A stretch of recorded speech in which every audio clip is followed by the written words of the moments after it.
Very good evening. Welcome to the debate. ఈ డిబేట్ని start చేస్తూ అణగారిన వ్యవస్థ నుంచి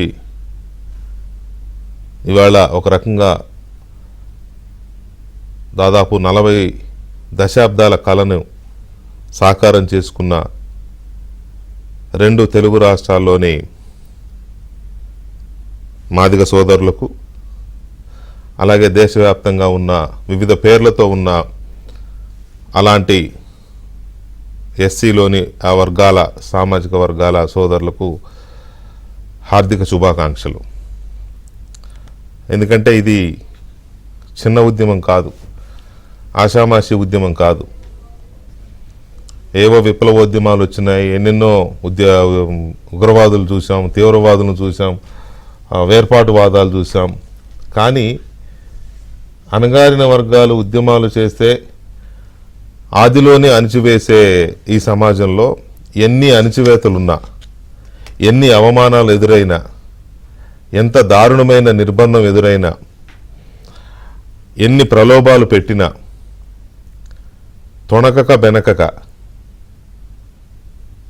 విత్ ఇన్ ద మూమెంట్ ఉద్యమంలోనే ఎన్నెన్నో చిచ్చులు పెట్టే ప్రయత్నాలు చేసిన, కొంతమంది అటులాగిన, కొంతమంది ఇటులాగిన మాదిగ రిజర్వేషన్ పోరాట సమితి అనేది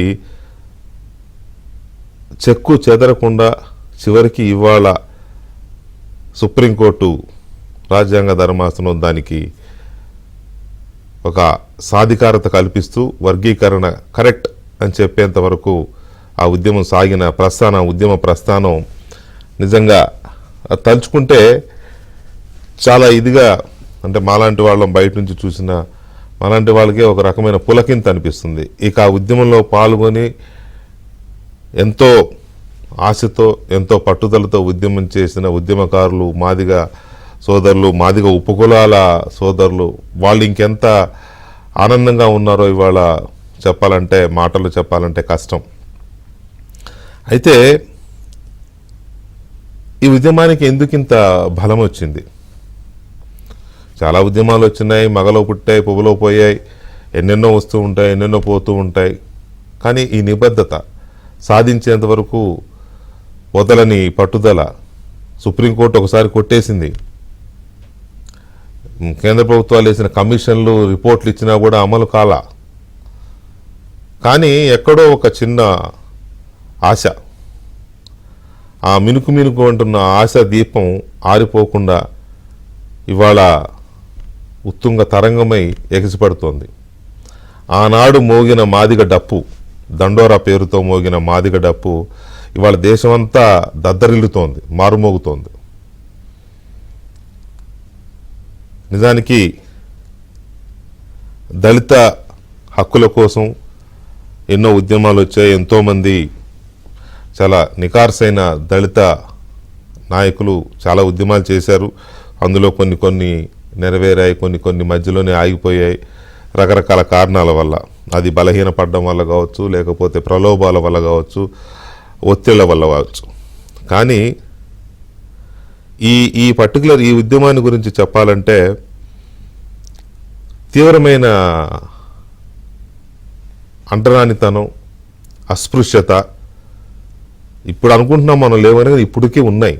ఆ అస్పృశ్యత, అంటరానితనం లేవని ఎవరన్నా అంటే అది హిపోక్రసీ అవుతుంది.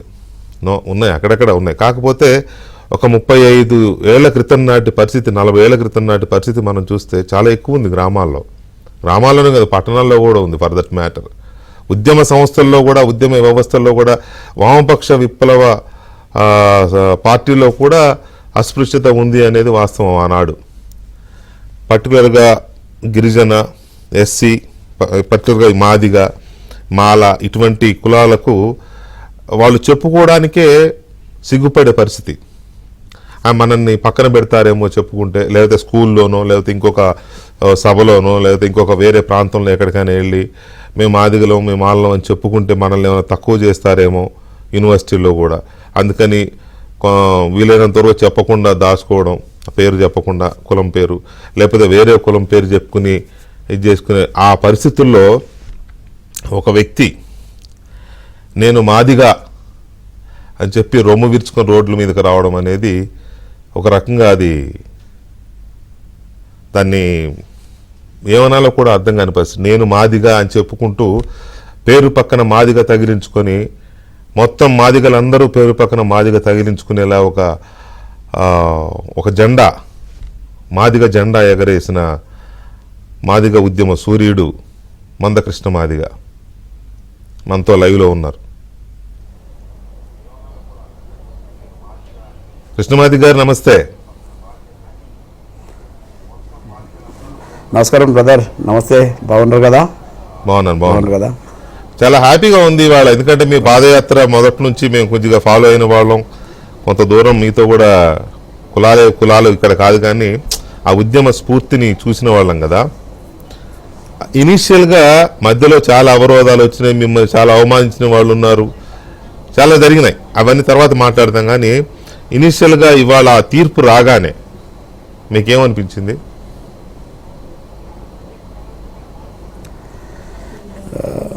మీరు ముందు చెప్పినట్టుగా కొన్ని దశాబ్దాలుగా వర్గీకరణ కోసం మాదిగ ఉపకులాలు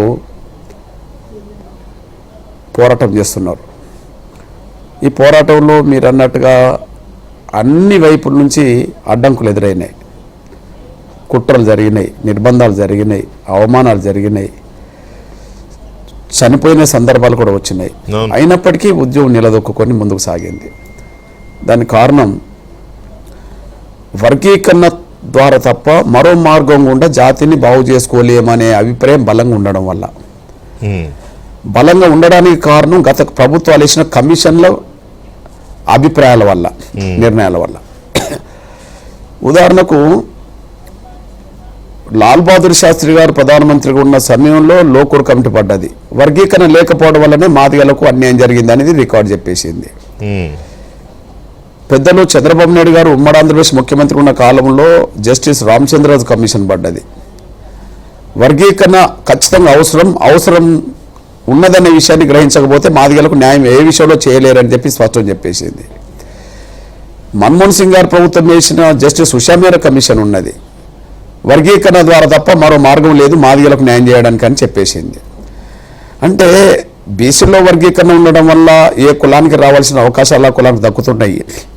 ఎస్సీలో వర్గీకరణ లేకపోవడం వల్లనే మాదిగలకు రావాల్సిన అవకాశాలు, ఉపకులాలకు రావాల్సిన అవకాశాలు దక్కట్లేదనే విషయం కమిటీలు, కమిషన్ నిర్ధారణ చేసిన విషయం మనం గ్రహించాలి. కాబట్టి వర్గీకరణ ద్వారానే న్యాయం జరుగుతామని మళ్ళీ ఎట్లా అనుకుంటాం అంటే, గౌరవ పెద్దలు ఉమ్మడి ఆంధ్రప్రదేశ్ ముఖ్యమంత్రిగా చంద్రబాబు నాయుడు గారు ఉన్నప్పుడు ఎస్సీ వర్గీకరణ ఒక 5 ఏళ్ల పాటు అమలు జరిగింది. మళ్ళీ ఆయన ప్రభుత్వం దిగిపోయినాక, కాంగ్రెస్ వచ్చినాక వర్గీకరణ మళ్ళీ సుప్రీంకోర్టు ద్వారా రద్దయింది. ఆ పరిణామాలు మీ అందరికి తెలిసిన విషయమే.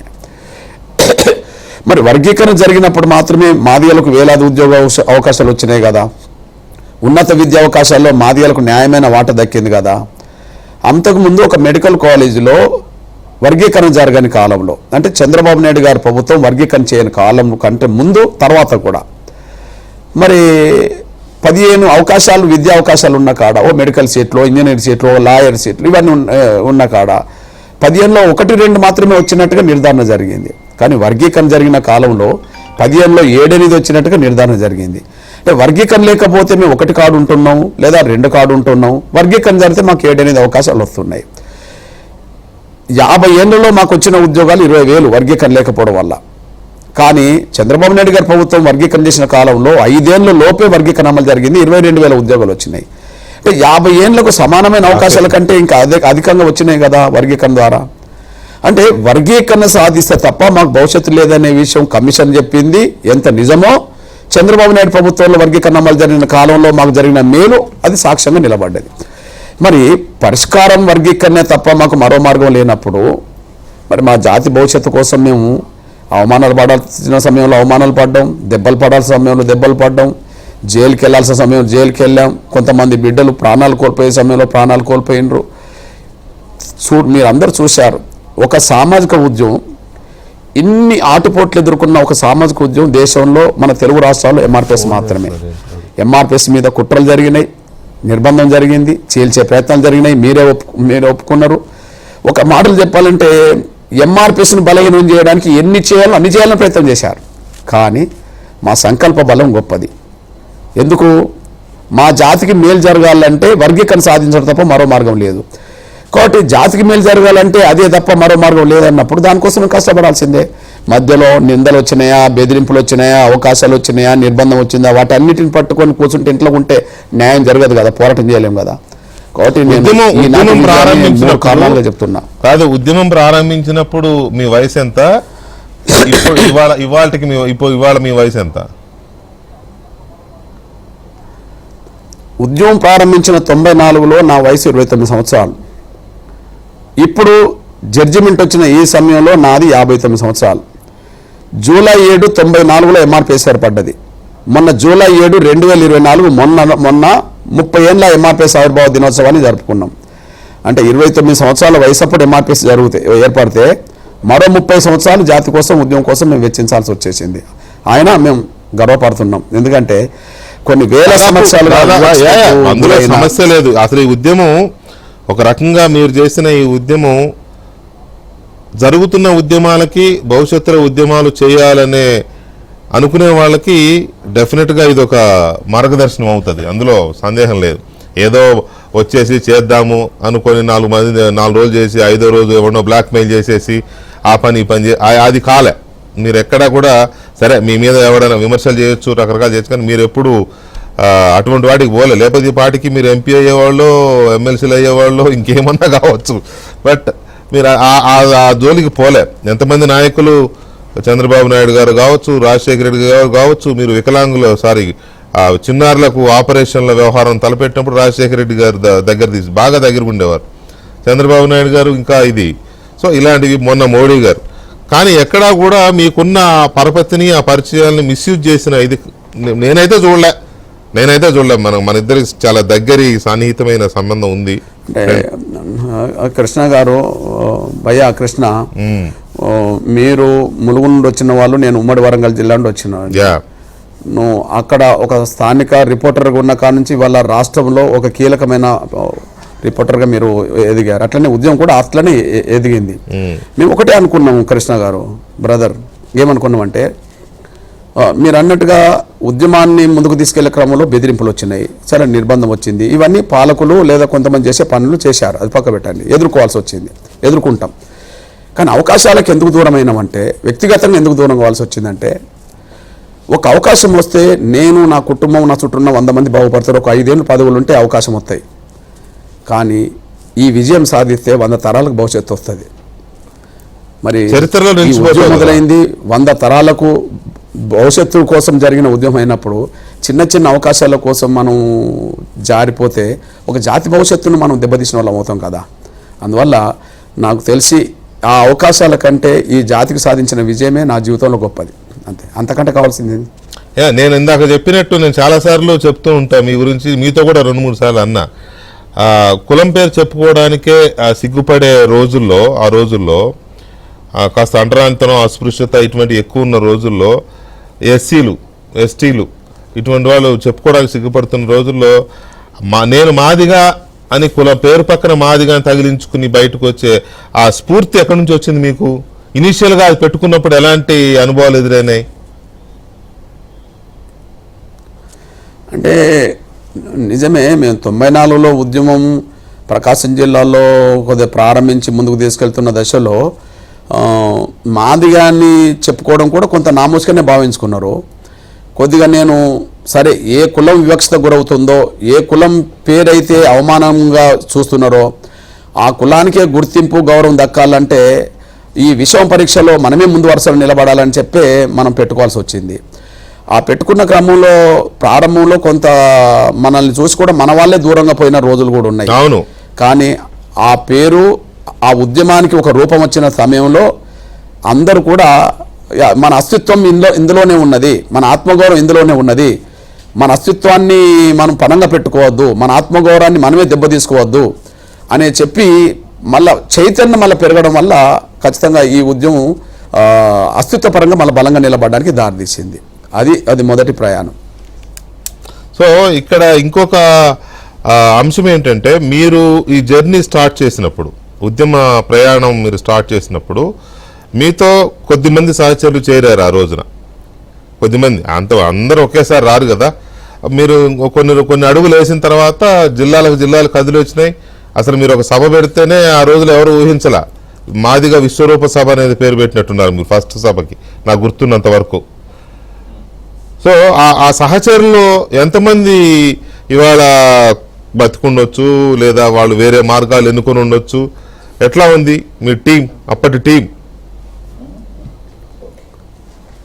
అంటే భయ్యా కృష్ణన్న, ఇప్పుడు ఉద్యమం మొదలు పెట్టినప్పుడు ఈ ఉద్యమ లక్ష్యం కోసం 3 దశాబ్దాల పాటు కష్టపడాల్సి వస్తుందని చెప్పి మేము ఎవరు అనుకోలేదు. అవును. అయితే ఒకటి అనుకున్నది ఏంటంటే, ప్రారంభంలో అనుకున్నది ఏంటంటే, ఈ ఉద్యమం ముందుకు తీసుకెళ్తున్న దశలో లక్ష్యాన్ని సాధించే ప్రయాణంలో గుర్తింపు నాయకులకు వచ్చినప్పుడు ఆ నాయకులకు గుర్తింపు రావడం ద్వారా కొన్ని అవకాశాలు వస్తాయి, వాటిని నిరాకరించుకోవాలి.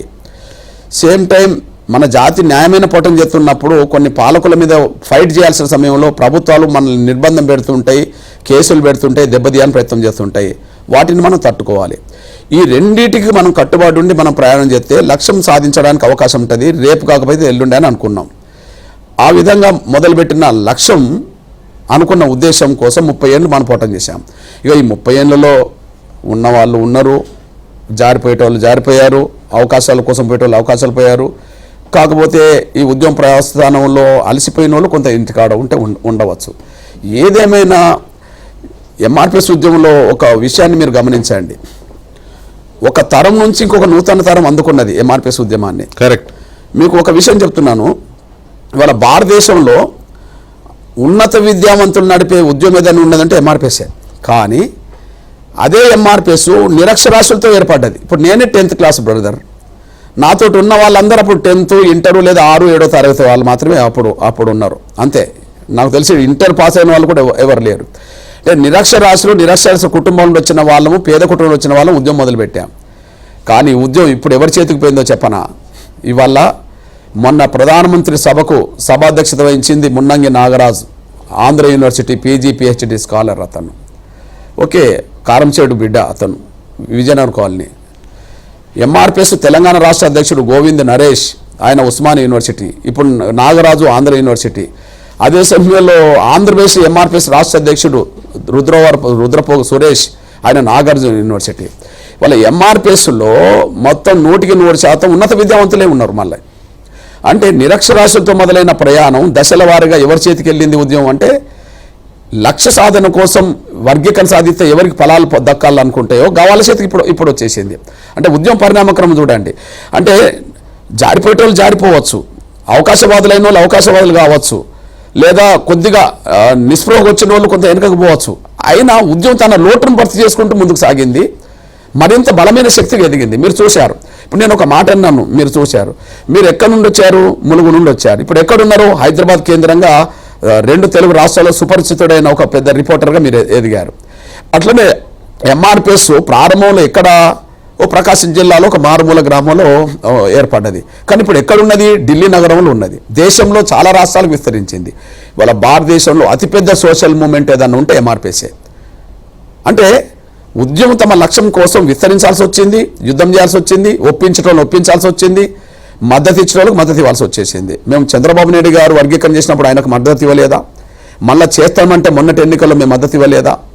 గతంలో కాంగ్రెస్ వర్గీకరణ చేస్తామంటే రాహుల్ గాంధీ గారికి, సోనియా గాంధీ గారికి మేము మద్దతు ఇవ్వలేదా? వర్గీకరణ చేస్తామని పెద్దయిన నరేంద్ర మోడీ గారు ముందుకొచ్చి వర్గీకరణకు అనుకూలంగా ముందుకు వస్తే పెద్దయినకు అండగా, బీజేపీకి అండగా మేము లేమా? మాకు పర్సనల్ ఇంట్రెస్ట్ అయితే లేవు బ్రదర్. వర్గీకరణ సాధించాలి. అది సాధిస్తే ఈ తరానికే కాదు, 100 తరాలకు భవిష్యత్తు ఉంటుంది. 100 తరాల భవిష్యత్తు కోసం చేసే ప్రయాణంలో వ్యక్తిగత స్వార్థాలకు, భయాలకు లోను కాకుండా మనం ప్రయాణం గట్టిగా నడపాలని చెప్పిన జరిగిన ఉద్యమే ఇంత దూరం వచ్చింది. మామూలుగా ఆశీర్వాదంతో మీ అందరూ కోర్టులో రాజ్యాంగ ధర్మాసనమే కొట్టేసిన తర్వాత ఎవరికైనా హోప్స్ ఉండవు, ఎవరికైనా కూడా హోప్స్ ఉండవు, ఇక అయిపోయింది అనుకుంటారు. అలాంటిది దాన్ని మళ్ళీ పైకి తీసుకెళ్లి పోరాడి న్యాయపరంగా పోరాడి ఇవాళ మీరు కోర్టుకు వెళ్ళారు కదా. ఆ జడ్జిమెంట్ రావడానికి, కోర్టు ప్రారంభం కావడానికి అప్పుడు మీ ఫీలింగ్ ఎలా ఉండింది? జడ్జిమెంట్ అనుకూలంగా రాగానే మీలో కలిగిన అనుభూతి ఏంటి? బ్రదర్, ఒకటి 2004 నవంబర్ 5న సంతోష్ హెగ్డే గారి ఆధ్వర్యంలో 5 జడ్జీలతో కూడిన రాజ్యాంగ ధర్మాసనం ఎస్సీ వర్గీకరణను రద్దు చేసింది, రాష్ట్రాలకు అధికారం లేదని. అవును. అప్పుడు కేంద్రం మాకు సపోర్ట్ లేదు, కాంగ్రెస్ కేంద్రంలో ఉన్నది, కాంగ్రెస్లోనే వర్గీకరణ వ్యతిరేక శక్తులు బలంగా ఉన్నాయి కాబట్టి మాకు సుప్రీంకోర్టులో కూడా రిటైర్డ్ జడ్జి రామస్వామి లాంటి వాళ్ళు ఇక్కడ ప్రభావితం చేసినట్టుగా అక్కడ కొన్ని ఆధారాలు కనిపించినాయి. వీటన్నిటి వల్ల మేము అప్పుడు కోల్పోయినాం. మేము సుప్రీంకోర్టులోనే ఉన్నాము, అది కోల్పోయినాం. ఎగ్జాంపుల్, సుప్రీంకోర్టు తీర్పు చదువుతూనే ఉన్నారు, వర్గీకరణకు వ్యతిరేక నినాదాలు వచ్చినాయి, జిందాబాదులు వచ్చినాయి, మేము ఏడ్చుకుంటూ బయటకు వచ్చింది. ఆనాడు యుద్ధంలో కొంత ఓటమి చెంది బాధతో మా కన్నీళ్ళు వచ్చినాయి. కానీ ఈ యుద్ధంలో మళ్ళీ 7 జడ్జీలతో కూడిన రాజ్యాంగ ధర్మాసనం 6 జడ్జీలు వర్గీకరణకు సపోర్ట్ చేస్తూ తీర్పు ఇచ్చిన తర్వాత నిజమే మా జాతి 30 ఏళ్ళుగా చేసిన ఒక పోరాటానికి ఒక న్యాయం జరిగింది కదా అని చెప్పి ఈ పోరాటంలో పడ్డ కష్టాలు, బాధలు, ఇబ్బందులు, పిల్లల మరణాలు, పడ్డ జైళ్ళు ఇవన్నీ గుర్తుకొచ్చిన తర్వాత అయినప్పటికీ ఒక లక్ష్యం నెరవేరింది కదా అని చెప్పి సంతోషంతో మా కళ్ళ నీళ్ళు కూడా వచ్చినాయి, ఆనంద భాషలు వస్తాయి కదా. ఇట్లా జరిగింది అంతే. ఏదేమైనా ఒకవైపు చంద్రబాబు నాయుడు గారు ఈ సమయంలో ఆంధ్రప్రదేశ్ ముఖ్యమంత్రి ఉండడం మా జాతి బిడ్డలకు అక్కడ మేలు జరుగుతుంది. ఇప్పుడు ఆయన స్టేట్మెంట్ ఇచ్చాడు, గతంలో వర్గీకరణ చేసింది మేమే, మళ్ళీ ఇప్పుడు వర్గీకరణకు కట్టుబడి మేము ముందుకు వెళ్తాము అని చెప్పి సుప్రీంకోర్టు తీర్పును స్వాగతించాడు చంద్రబాబు నాయుడు గారు. కాబట్టి చంద్రబాబు నాయుడు గారే వర్గీకరణ చేసిండు. ఇప్పుడు ఏ చట్టం పునరుద్ధరించబడ్డది? ఇప్పుడు చంద్రబాబు నాయుడు గారు తీసుకొచ్చిన చట్టమే ఇప్పుడు పునరుద్ధరించబడ్డది. ఏ చట్టం గతంలో రద్దయింది? ఆయన తీసుకొచ్చే చట్టమే రద్దయింది. ఆయన తీసుకొచ్చే చట్టం రద్దయిన నాటికి ఆయన ప్రభుత్వం లేదు, కాంగ్రెస్ ప్రభుత్వం ఉన్నది. కానీ ఆయన చట్టం పునరుద్ధరించే సమయానికి మాత్రం మళ్ళీ చంద్రబాబు నాయుడు గారు ఆంధ్రప్రదేశ్లో ముఖ్యమంత్రి అయ్యాడు. ఖచ్చితంగా మాకు ఆయనే పెద్ద దిక్కుగా వర్గీకరణ చేస్తాడు. సేమ్ ఢిల్లీలో మీ అందరూ తెలుసు, గౌరవ పెద్దలు నరేంద్ర మోడీ గారు హైదరాబాదులో మాదిగల విశ్వరూప మహాసభకు వచ్చిన తర్వాత ఆయన మాదిగ ప్రజల ఆవేదనను కల్లారా చూసిన తర్వాత, మాదిగల సంకల్పం ఏందో ఆయన కల్లారా చూసిన తర్వాత ఖచ్చితంగా వర్గీకరణ చేపిస్తాను, సుప్రీంకోర్టులో ప్రక్రియ వేగవంతమయ్యేలాగా కేంద్రం సపోర్ట్ చేస్తుంది, దాన్ని ముందుకు నడిపించడం కోసం కమిటీ ఎత్తామని చెప్పాడు. ఆయన కమిటీ వేశాడు. కమిటీ ద్వారా సుప్రీంకోర్టుకు విజ్ఞప్తి చేశారు, రాజ్యాంగ ధర్మాసనం ఏర్పాటు చేయండి అని. దాని ద్వారా రాజ్యాంగ ధర్మాసనం ఏర్పడ్డది. ప్రక్రియ వేగవంతం చేయమని చెప్పి వాళ్ళు అప్పీల్ చేశారు, సుప్రీంకోర్టు వేగవంతం చేసింది. ఇవాళ గౌరవ పెద్దలు చీఫ్ జస్టిస్, ప్రజాస్వామికవాది, పేదల పట్ల నిబద్ధత ఉండబడే చీఫ్ జస్టిస్ గారి ఆధ్వర్యంలో, చంద్రచూడ్ గారి ఆధ్వర్యంలో 7 జడ్జీలతో కూడిన ధర్మాసనం 6 జడ్జీలు వర్గీకరణ సపోర్ట్ చేస్తూ తీర్పునివ్వడం జరిగింది. అంటే దీన్ని బట్టి మాకు ఇక్కడ నరేంద్ర మోడీ గారు అండదండలు, కేంద్రం అండదండలు, ఆడ చంద్రబాబు నాయుడు గారు వర్గీకరణకు అనుకూలంగా ఉండడం వల్ల మాదిగ బిడ్డలకు త్వరగా మేలు జరుగుతుందని చెప్పి మేము ఆశిస్తున్నాం. ఈ అండదండలతో పాటు మీ డిమాండ్ న్యాయబద్ధమైంది, సమ్మతమైంది కాబట్టి ఇదొక ఇది. అయితే ఇక్కడ నాది ఒక ఇదేంటంటే, అందరు ఇప్పుడు మీరు అంబేద్కర్ గారి ఇదే స్ఫూర్తితోనే ముందుకెళ్తారు, ఇంకా మిగతా ఎస్సీ సామాజిక వర్గాల వాళ్ళు ఎవరైనా కూడా అంబేద్కర్ గారి దీంతోనే ఎక్కువగా ముందుకెళ్తారు కదా, ఎక్కువగా 100%. అయితే అంబేద్కర్ గారు అణగారిన వర్గాలు ఐక్యంగా ఉండాలి అనే చెప్పేదానికి వర్గీకరణ ఏమన్నా ఇబ్బంది అయ్యే అవకాశం ఉందా? ఎందుకంటే కొందరు అట్లా కూడా మాట్లాడుతున్నారు. ఇప్పుడు అంబేద్కర్ సామాజిక దృక్పథాన్ని సరిగా అర్థం చేసుకోలేని వాళ్ళు, లేదా రిజర్వేషన్ పాలాలు ఉమ్మడిగా ఏకపక్షంగా మేమే తినాలని చెప్పి అనుకునేటోళ్ళు మాత్రమే అట్లాంటి వక్రీకరణ చేసుకోవడానికి అవకాశం ఉన్నది. నేను 2 సందర్భాలు చెప్తాను. షెడ్యూల్ కులాల వర్గీకరణకు డాక్టర్ బాబాసాహెబ్ అంబేద్కర్ అనుకూలం, ఎందుకో రాజ్యాంగంలో అది పొందుపరచలేకపోయాడు అని. అంటే అప్పటికి ఎవరి ఫలాలు ఎవరికి దక్కాలనే విషయంలో ఆయన ముందుకెళ్ళకపోయాడు. కానీ ఒక సందర్భం చెప్తాను. 1936లో దాదర్లో మాతంగుల మీటింగ్ పోయాడు. ఎవరు? అంబేద్కర్ మహారు. ఆడ మాతంగులు అనబడుతున్న వాళ్ళు మాదిగలు అనుకోండి. ఒక 10,000 మందితో అప్పుడు 36లో మీటింగ్ పెట్టారు దాదర్లో. అప్పుడు దాదర్లో మాతంగులు అడుగుతారు, మీరు ఇప్పటికే మహార్ సామాజిక వర్గం అన్ని రంగాల్లో అభివృద్ధి చెందింది, అంటే స్వాతంత్రం కంటే ముందే ఇప్పుడు అంబేద్కర్ తాత ఉద్యోగస్తుడే, అంబేద్కర్ తండ్రి ఉద్యోగస్తుడే, మహార్లందరూ అక్కడ ఉద్యోగస్తులు, సైన్యంలో పనిచేసిన వాళ్ళు, అందుకని మహార్ సైన్యం మనందరికీ తెలిసిన విషయమే. ఇట్లాంటివి ఉన్నాయి. కాబట్టి మీరు అందరూ అభివృద్ధి చెందిండ్రు, మా సంగతి ఏందని చెప్పి అడిగితే ఆయన ఒక మాట అన్నాడు, మనం దళితులం, అందరూ సామాజిక స్థితిగతులు ఒక తీరుగా లేవనే విషయం నాకు తెలుసు, కాబట్టి రాబోయే రోజుల్లో నేను ఏ అవకాశాలు సాధించినా అందరం పంచుకుందామని చెప్పాడు. అంటే అర్థమైంది బ్రదర్, వర్గీకరణే కదా, అందరూ బాగుపడాలంటే ఎవరి వాట వాళ్ళకి దక్కాలని కోరుకున్నాడు. రెండోది, ఇది 17వ వాల్యూమ్లో ఉంటుంది ఎవరైనా చదువుకుంటే. రెండోది, మొదటి వాల్యూమ్లో ఇంకోటి ఉంటుంది, నేను సాధించిన రిజర్వేషన్ ఫలాలు దళితుల్లో ఏ ఒక్క కులం తమ జనాభా కంటే మించి పొందొద్దు, ఏ ఒక్క కులమైనా తాను జనాభా కంటే మించి పొందితే అదే దళితుల్లో ఉన్న ఇతర వర్గాల అవకాశాలు కొల్లగొట్టినట్టు అవుతుంది. ఇది న్యాయం కాదు. కాబట్టి జనాభా దామస్ ప్రకారం విడగొట్టాలని చెప్పి డివైడ్ అనే పదం వాడాడు. ఇంగ్లీష్లో ఎవరైనా చూసుకుంటే ఇప్పుడు మనం ఇంకా కేటగిరీస్ అంటున్నాం వర్గీకరణ, కానీ ఆయన డివైడ్ అనే పదం వాడాడు. దీన్ని బట్టి అంబేద్కర్ ఒక వర్గానికే రిజర్వేషన్ ఫలాలు అందాలి దళితులందరి పేరుతో ఆయన అనుకోలే. దళితులు ఎన్ని కులాలుగా ఉన్నారో ప్రతి కులానికి వాళ్ళ జనాభా ఉంటుంది. ఆ జనాభా దగ్గర అవకాశాలు అందరికి దక్కాలని చెప్పి కోరుకున్నట్టుగా దాదర్ మీటింగ్ సాక్ష్యం, అది 17వ వాల్యూంలో చూసుకోవచ్చు. మొదటి వాల్యూంలో సాక్ష్యం జనాభా కంటే మించి ఎవరు అవకాశాలు పొందొద్దు అనేది ఆయన చెప్పిండు. అవకాశాలు డివైడ్ చేసుకోవాలని కూడా చెప్పిండు. దీన్ని బట్టి అర్థం చేసుకుందాం. అసలు విషయం ఏంటంటే బ్రదర్, ఇప్పుడు ఇప్పుడు అసలు విషయం ఏంటంటే ఇప్పుడు ఎవరికి నష్టం చెప్పండి? వర్గీకరణ జరగడం వల్ల ఎవరికి నష్టం? జనాభా దామశ ప్రకారం మాల సామాజిక వర్గం వాళ్ళు ఒక 7% ఉన్నారనుకోండి, 7% వస్తుంది కదా. మాదిగలు తెలంగాణలో 9% ఉన్నదనుకోండి, 10% ఉన్నదనుకోండి, 10% వస్తుంది కదా. ఆంధ్రప్రదేశ్లో మాలలో 1% ఎక్కువ ఉన్నారనుకోండి, వాళ్ళకి అక్కడ ఎక్కువ వస్తుంది కదా. ఆంధ్రప్రదేశ్లో మాదిగలు 1% తక్కువ ఉన్నారనుకోండి, వాళ్ళకి తక్కువ వస్తుంది కదా. కానీ వర్గీకరణ లేకపోతే మాకు ఎక్కడ అవకాశాలు తెలంగాణలో రావు, ఆంధ్రప్రదేశ్లో రావు, కర్ణాటకలో కూడా రావు కదా. కరెక్ట్. వర్గీకరణ అమలు జరిగిన కాలం రుజువు అయింది కదా. వర్గీకరణ లేని 50 ఏళ్ళు మేము ఎందుకు నష్టపోయినాం? వర్గీకరణ లేని ఈ 20 ఏళ్ళు ఎందుకు నష్టపోయినాం? వర్గీకరణ అమలు జరిగిన చంద్రబాబు కాలంలోనే ఎందుకు మాకు మేలు జరిగింది? అంటే మాకు మేలు జరగడం అనేది వాళ్ళకు నష్టం వచ్చినట్ట. అదనంగా దోసుకునే అవకాశాలు ఎవరో దోసుకోవద్దు, కానీ ఉన్న అవకాశాలు పంచుకుంటే తప్పేంది? ఉన్న అవకాశాలు పంచుకోకుండా అందరూ అవకాశాలు దోసుకోవాలనే దోపిడి మనసుతో ఉన్న వాళ్ళు మాత్రమే అట్లాంటి మాటలు మాట్లాడతారనే విషయం మీ దృష్టికి తీసుకొస్తున్నాను నేను. రైట్. ఇక్కడ ఇప్పుడు మీకు మీ ఉద్యమం లేకపోతే ఇంకా రకరకాల కమిటీలు వీటి వల్ల వచ్చిన ఈ తీర్పు జాతీయ స్థాయిలో ఇంప్లిమెంట్ అవుతుంది కదా. ఇది ఎంఆర్పిఎస్ ఉద్యమం వల్ల వచ్చిన తీర్పేనా? ఇంకా ఇలాంటి డిమాండ్స్ దేశవ్యాప్తంగా ఇంకా కూడా ఉన్నాయా? మీరు గమనించండి, ఇప్పుడు ఎస్సీ వర్గీకరణ చేసుకునే అధికారం రాష్ట్రాలకు ఉన్నది అని చెప్పి 7 జడ్జీల్లో 6 జడ్జీలు తీర్పు చెప్పడం ఉద్దేశం దేని ఉద్దేశం? ఆంధ్రప్రదేశ్లో ఎస్సీ వర్గీకరణ చెల్లదు అని చెప్పి 5 జడ్జీలు ఇచ్చిండ్రు కాబట్టి, అంతేనా? అవునవును. ఆంధ్రప్రదేశ్లో ఎస్సీ వర్గీకరణ చెల్లదని 5 జడ్జీలు ఇచ్చారు 2000 సంవత్సరంలో. ఇప్పుడు చెన్నై కేసుని ఇప్పుడు కొట్టిపారేశారు. ఈవి చెన్నై వర్సెస్ కోర్టు ఏదైతే ఉన్నదో, ఆంధ్రప్రదేశ్ ప్రభుత్వం ఏదైతే ఉన్నదో అది కొట్టేశారు. అంటే ఏ అంశం ప్రధాన అంశంగా మారింది? ఆంధ్రప్రదేశ్ వర్గీకరణ అంశమే సుప్రీంకోర్టు జడ్జిమెంట్ ముందు ప్రధాన అంశంగా మారింది. అంటే 2004లో ఇచ్చిన జడ్జిమెంట్ను రద్దు చేయడం అంటే అర్థమైంది, అంటే ఈవి చెన్నై వర్గీకరణ కేసును రద్దు చేసింది అని అర్థమైంది ఇప్పుడు. అంతే కదా. అంటే వర్గీకరణ అనేది న్యాయం అని చెప్పి సుప్రీంకోర్టు ఆంధ్రప్రదేశ్ విషయంలోనే చెప్పేసింది. ఒక మాట చెప్పాలంటే, మరి చంద్రబాబు నాయుడు గారు తీసుకొచ్చిన వర్గీకరణ అందరు వ్యతిరేకించారు కదా. మరి అందరు వ్యతిరేకిస్తే సుప్రీంకోర్టులో 6 జడ్జీలు మరి అదే వర్గీకరణ ఇప్పుడు పునరుద్ధరించారు కదా. అంటే చంద్రబాబు నాయుడు గారికి అన్ని వర్గాలకు న్యాయం చేయాలని స్పృహ సామాజిక చైతన్యం ఉన్నట్టే కదా. మరి దాన్ని తప్పు పట్టిన వాళ్ళు అప్పుడు తప్పు పట్టారు, ఇప్పుడు తప్పు పట్టగలుగుతారా? అంటే బ్రదర్, మేము చెప్పదలుచుకున్నది ఒకటే, ఎస్సీ వర్గీకరణ అంశం బలమైన ఉద్యమంగా ఆంధ్ర, తెలంగాణ, కర్ణాటక విస్తరించింది. పంజాబ్లో కూడా వర్గీకరణ అంశం ముందుకు వచ్చింది. అదే సమయంలో హర్యానాలో వర్గీకరణ అంశం ముందుకు వచ్చింది, మహారాష్ట్రలో ముందుకు వచ్చింది, తమిళనాడులో ముందుకు వచ్చింది.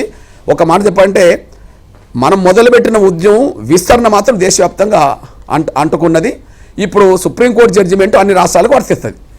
సో ఇక్కడ ఇప్పుడు ఇవాళ జరిగిన పరిణామం చూస్తే, కోర్టు జడ్జిమెంట్ వచ్చిన వెంటనే తెలంగాణ అసెంబ్లీ అప్పుడు నడుస్తోంది. తెలంగాణ ముఖ్యమంత్రి రేవంత్ రెడ్డి గారు వెంటనే తీర్పును స్వాగతిస్తున్నాం, ఖచ్చితంగా దీన్ని ఇంప్లిమెంట్ చేస్తాం, వెంటనే ఇంప్లిమెంట్ చేయడమే కాదు ఆల్రెడీ ఇచ్చిన నోటిఫికేషన్లను కూడా వర్గీకరణ అప్లై అయ్యేలాగా ఎలాంటి చర్యలు తీసుకోవాలో తీసుకుంటామని ఆయన వెంటనే అసెంబ్లీలోనే అనౌన్స్ చేశాడు. మీరు అక్కడ మీడియాతో అక్కడ మీరు మాట్లాడుతుండగానే ఆయన ఇక్కడ అసెంబ్లీలో స్టేట్మెంట్ చేసినారు.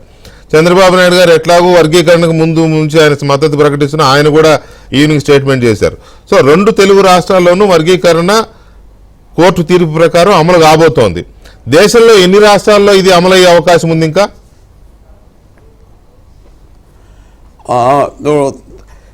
మన దక్షిణాది రాష్ట్రాల్లో ముఖ్యంగా ఆంధ్రప్రదేశ్, తెలంగాణ ఇప్పుడు ముందుకు వచ్చినాయి. 2 ప్రభుత్వాలు కూడా సానుకూలంగా స్పందించినాయి. ఒక ఆయన చేసిన ఆయనే కాబట్టి ఆయన చేస్తాడు. పెద్ద ఆయన మీద, చంద్రబాబు గారి మీద మాకు ఆ విశ్వాసం ఉంది. ఆయన వల్లనే మా జాతి బాగుపడ్డది. ఆ రుణం తీసుకోవడం కోసమే ఆయన పక్షాన్ని మేము మొదటి నుంచి ఉంటున్నాం. ఓకే, ఇప్పుడు ఇక్కడ కాంగ్రెస్ కొంత వర్గీకరణ విషయంలో కొంత జాప్యం చేసినప్పుడు రేవంత్ రెడ్డి గారు వర్గీకరణ త్వరగా అమలు చేయడానికి ప్రయత్నం చేస్తాం అంటుండ్రు కాబట్టి మేము స్వాగతిస్తాం. అందులో రెండో సమస్య లేదు. కర్ణాటకలో కూడా ఈ అంశం ప్రధాన ఎజెండాగా ఉన్నది. కర్ణాటకలో గతంలో ఎస్ఆర్ బొమ్మాయి గారి ప్రభుత్వం ఏదైతే ఉన్నదో వర్గీకరణకు అనుకూలంగా తీర్మానం చేసి కేంద్రానికి పంపింది. ఇప్పుడు వర్గీకరణ అమలు జరగడానికి అవకాశం ఉన్నది.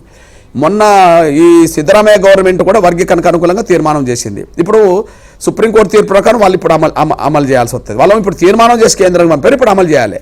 కేంద్రానికి ఎందుకు పంపినరు?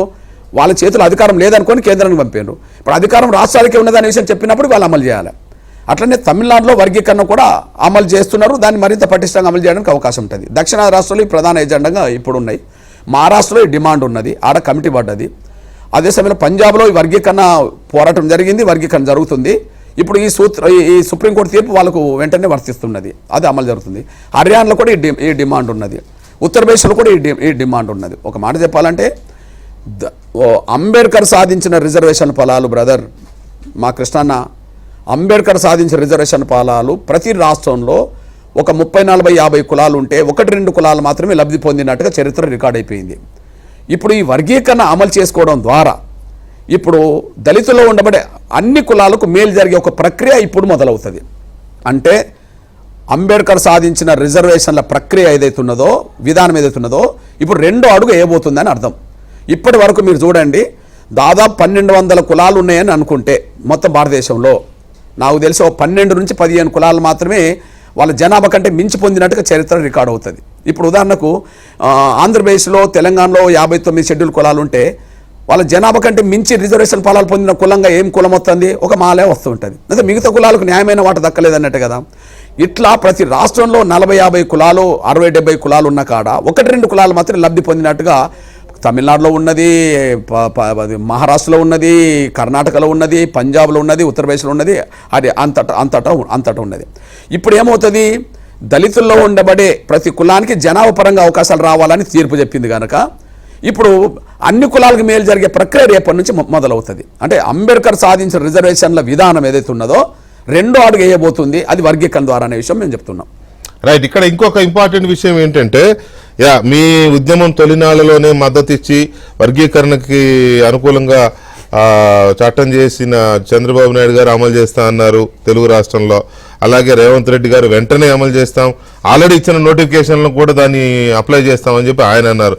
ఇక్కడ ఇది బాగానే జరిగింది. కానీ ఈ రీసెంట్గా ఎలక్షన్ల ముందు తెలంగాణకు వచ్చిన ప్రధాని మోదీ గారు మిమ్మల్ని ఆలింగనం చేసుకొని మీ ఉద్యమ ప్రస్థానము ఎంతకాలం చేశారు ఇవన్నీ మీరు చెబితే విని ఆయన కూడా చలించినట్టే కనపడింది, మిమ్మల్ని ఓదార్చిన తీరు ఇవన్నీ చూసి.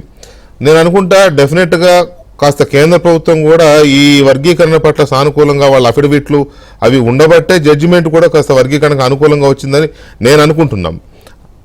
ఈ అందువల్ల వర్గీకరణకి కేంద్ర ప్రభుత్వం, బీజేపీ కూడా అనుకూలమని అనుకోవచ్చునా? ఒకవేళ అనుకూలమైతే ఈ వర్గీకరణ కేంద్ర ప్రభుత్వం నోటిఫికేషన్లలో ఇతర వాటిలో కూడా అప్లై చేసే అవకాశం ఉందా? ఇప్పుడు మన కృష్ణభయ్య గతంలో 2004లో సుప్రీంకోర్టు ముందు వర్గీకరణ మీద చర్చ జరిగినప్పుడు అప్పటి కేంద్ర ప్రభుత్వం సానుకూలంగా లేదనే విషయం స్పష్టం. కరెక్ట్. కాబట్టి వర్గీకరణకు అనుకూలంగా జడ్జిమెంట్ రాలేకుండా. కానీ మీరన్నట్టుగా గౌరవ పెద్దలు నరేంద్ర మోడీ గారు వేదిక మీదకి రావడమే కాకుండా నవంబర్ 11 విశ్వరూప మహాసభకు లక్షలాది మంది ప్రజల ఆవేదన చూశాడు, వాళ్ళ సంకల్ప బలాన్ని చూశాడు. ఓకే, జరిగిన అన్యాయం ఏందో ఆయన కళ్ళ ముందు కనిపించినట్టుగా మా వంతు ప్రయత్నం మేము చేశాము. దానికి ఉద్యమం పోరాటం అంతా 30 ఏళ్ళ పోరాటం అంతా గుర్తుకొచ్చి మేము భావోద్రేకానికి గురైనట్టుగానే మేము బాధపడ్డ విషయాన్ని గమనించిన గౌరవ పెద్దలు నరేంద్ర మోడీ గారు కూడా పెద్ద మనసుతో ఆయన కూడా చెల్లించిపోయాడు. ఆయన చెల్లించిపోయి స్పష్టంగా చెప్పేశాడు, ఇక ముందు నుంచి మీరు ఒంటరి పోవటం కాదు, నేను కూడా ఇంట్లో భాగస్వామిని అవుతాను అని అన్నాడు. వర్గీకరణ చేయించడానికి నా వంతు ప్రయత్నం చేస్తాను అన్నాడు. సుప్రీంకోర్టులో కేసు పెండింగ్లో ఉన్నది కాబట్టి సుప్రీంకోర్టులో త్వరగా విచారణ జరగడానికి కేంద్రం సపోర్ట్ చేస్తుంది అన్నాడు. సుప్రీంకోర్టులో ఎస్సీ వర్గీకరణకు అనుకూలంగా కేంద్రం వాదిస్తుంది అని అన్నాడు. దీన్ని ముందుకు నడపడం కోసం ఒక ప్రత్యేక కమిటీ ఏర్పాటు చేస్తా అన్నాడు. ఆయన ప్రత్యేక కార్యదర్శి, ఆయన కార్యదర్శితోటే కమిటీ ఏర్పాటు చేశాడు. ప్రక్రియ ముందుకు సాగింది. కమిటీ అది సుప్రీంకోర్టులో రాజ్యాంగ ధర్మసభ పడ్డది, తీర్పు వచ్చేసింది. అంటే ఏ మాటకు ఆ మాటే. ఇప్పుడు ఇంత వేగవంతం జరగడానికి కారణం కేంద్ర ప్రభుత్వం తీసుకున్న నిర్ణయమే కదా, గౌరవ ప్రధానమంత్రి నరేంద్ర మోడీ గారు తీసుకున్న చొరవే కదా, అమిత్ షా గారు తీసుకున్న చొరవే కదా. దీన్ని ముందుకు నడపడం కోసం ఒకనాడు మాకు పెద్ద దిక్కుగా మాకు వెంకయ్య నాయుడు గారు ఉండే. ముందు కేంద్ర ప్రభుత్వాన్ని గౌరవ నరేంద్ర మోడీ గారిని అమిత్ షా గారిని 1-4 సార్లు కలిసి వర్గీకరణ ప్రక్రియ జరగాలని చెప్పి కోరుకున్న ప్రముఖుల్లో మాకు పెద్ద దిక్కుగా మాకు వెంకయ్య నాయుడు గారు ఉన్నారు కేంద్రంలో. కానీ ఆ తర్వాత వెంకయ్య నాయుడు గారు తీసుకున్న చొరవను మళ్ళీ ముందుకు నడిపించకాదు మా సోదరుడు కిషన్ రెడ్డి గారు అదే పాత్ర పోషించి మాకు ఇవాళ న్యాయం చేసే ప్రక్రియను ముందుకు నడిపించాడు. అంటే బీజేపీ సహకారం, కేంద్ర ప్రభుత్వ సహకారం, గౌరవ పెద్దలు నరేంద్ర మోడీ గారి సహకారం, అమిత్ షా గారి సహకారం, అందరి అండదండల వల్లనే ఇంత దూరం వచ్చిందని మేము భావిస్తున్నాం. రైట్. మీ సోదరులు అంటే మీతో ఎస్సీలుగా ఇంతకాలం ఉన్నారు కాబట్టి మాల సోదరులకి మీరేం చెప్తారు? అలాగే మీ ఫ్యూచర్ ఇక ఎట్లాగూ వర్గీకరణకి కోర్టు గ్రీన్ సిగ్నల్ ఇచ్చింది కాబట్టి మీ నెక్స్ట్ స్టెప్స్ ఎలా ఉండబోతారు, మీ ఫ్యూచర్ కార్యాచరణ? ఒకటి, నేను మా మాలా సోదరిమణులకు నేను ఒక విజ్ఞప్తి చేస్తున్నాను. నేను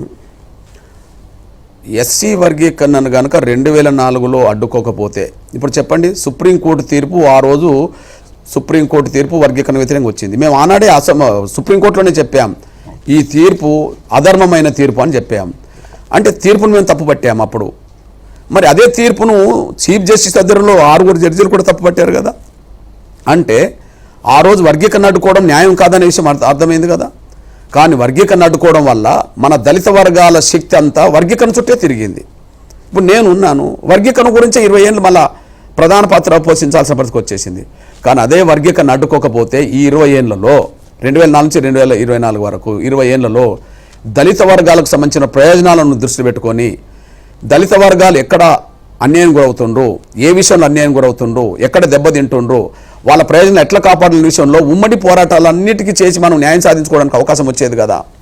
ఇప్పుడు ఎస్సీ వర్గీకరణ జరుగుతున్న కాలంలో గుండె జబ్బల ఉద్యోగం నడిపి ఆరోగ్యశ్రీ పథకం తీసుకొచ్చుకోలే. ఎస్సీ ఎస్టీ ఉద్యోగస్తులకు ప్రమోషన్ రిజర్వేషన్లు వర్గీకరణ అమలు జరుగుతున్న కాలంలోని చంద్రబాబు గారి ప్రభుత్వంతో మేము చేయించుకోలేదా? అంటే ఉమ్మడి ప్రయోజనాలు దెబ్బతినకుండా కాపాడుకోవడానికి మా శక్తులు ఒడ్డేది. కానీ దురదృష్టవశాత్తు అవకాశం రాకుండా మా సోదరులు అడ్డుకోవడం వల్ల దీని మీద ఉండాల్సి వచ్చింది. ఇక ముందు అయినా సరే మా సోదరులకు అప్పీల్ చేస్తున్నా, ఇది ఒకరి గెలుపు కాదు, ఒకరి ఓటమి కాదు. అంబేద్కర్ రిజర్వేషన్ల ఫలాలు మన దళితులందరూ తీసుకొని దళితులందరూ అభివృద్ధి చెందాలని మనం అందరం కోరుకుందాం. ఇప్పటివరకు ఎవరికైతే అన్యాయం జరిగిందో వాళ్ళకి న్యాయం జరగడాన్ని మనం స్వాగతిద్దాం. అదే సమయంలో మా మాల పెద్దల్లో, మా మాల మేధావుల్లో కూడా ఒక పరిణామం వచ్చేసింది, స్వాగతించే పరిణామం వచ్చింది. ఎందుకంటే మీ దృష్టికి తీసుకొస్తున్న కృష్ణన్న, ఎందుకంటే మా మాల పెద్దల్లో, మా మాల మేధావుల్లో ఇప్పుడు ఏ అభిప్రాయం బలపడ్డదంటే, మీరు చూశారు, మేము వర్గీకరణ కోసం అదే నిబద్ధతతో యుద్ధం చేశాం. కానీ వర్గీకరణ వ్యతిరేకిస్తామనే పేరుతో లీడర్లు ఎదిగిన వాళ్ళందరూ వివిధ రాజకీయ పార్టీల అవకాశాల కోసం వాళ్ళు ప్రయత్నం చేశారు. ఇది ముఖ్యంగా మా మాల సామాజిక వర్గం చాలా గమనించింది. అన్నోమో వర్గీకరణ కోసం యుద్ధం చేస్తుంటే వర్గీకరణ వ్యతిరేక పేరు తెచ్చుకొని లీడర్లు అయిన వాళ్ళు అవకాశాల కోసం పార్టీలలో చేరి పదవులు తెచ్చుకుంటారు. అంటే ఈ వర్గీకరణ కనుక త్వరగా పూర్తి అవుతే, మనం అడ్డుకోకపోతే మళ్ళీ మాలా మాదిగలం అన్ని కులాలం కలిసి మళ్ళా మన దళితులందరి కోసం ముందుకెళ్ళడానికి అవకాశం ఉంటుంది కదా అని చెప్పి ఒక మంచి ఆత్మ పరిశీలనతో కూడిన అభిప్రాయం మా మాల వర్గంలో బలపడ్డది.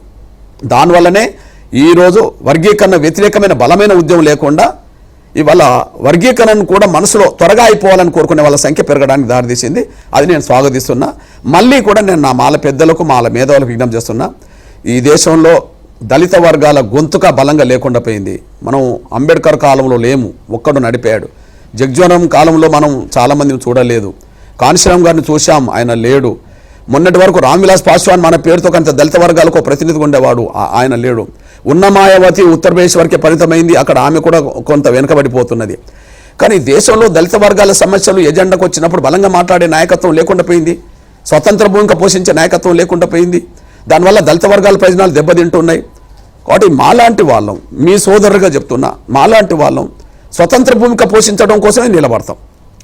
ఈ 30 ఏళ్ళు మా ఒంటి మీద కండం ఎట్లయితే మారలేదో, రాలేదో, భవిష్యత్తులో దళిత వర్గాల, గిరిజన వర్గాల, బలహీన వర్గాల ప్రయోజనాల కోసం కూడా ఇదే స్వతంత్ర భూమిక పోషించే పాత్ర తీసుకుంటాం. అప్పుడు మాలా మాదిగా పేద వర్గాలందరూ కలిసి ముందుకు రాగలిగితే భవిష్యత్తులో మన వర్గాల ప్రయోజనాలు మరింత కాపాడుకోవడానికి అవకాశం ఉంటుంది.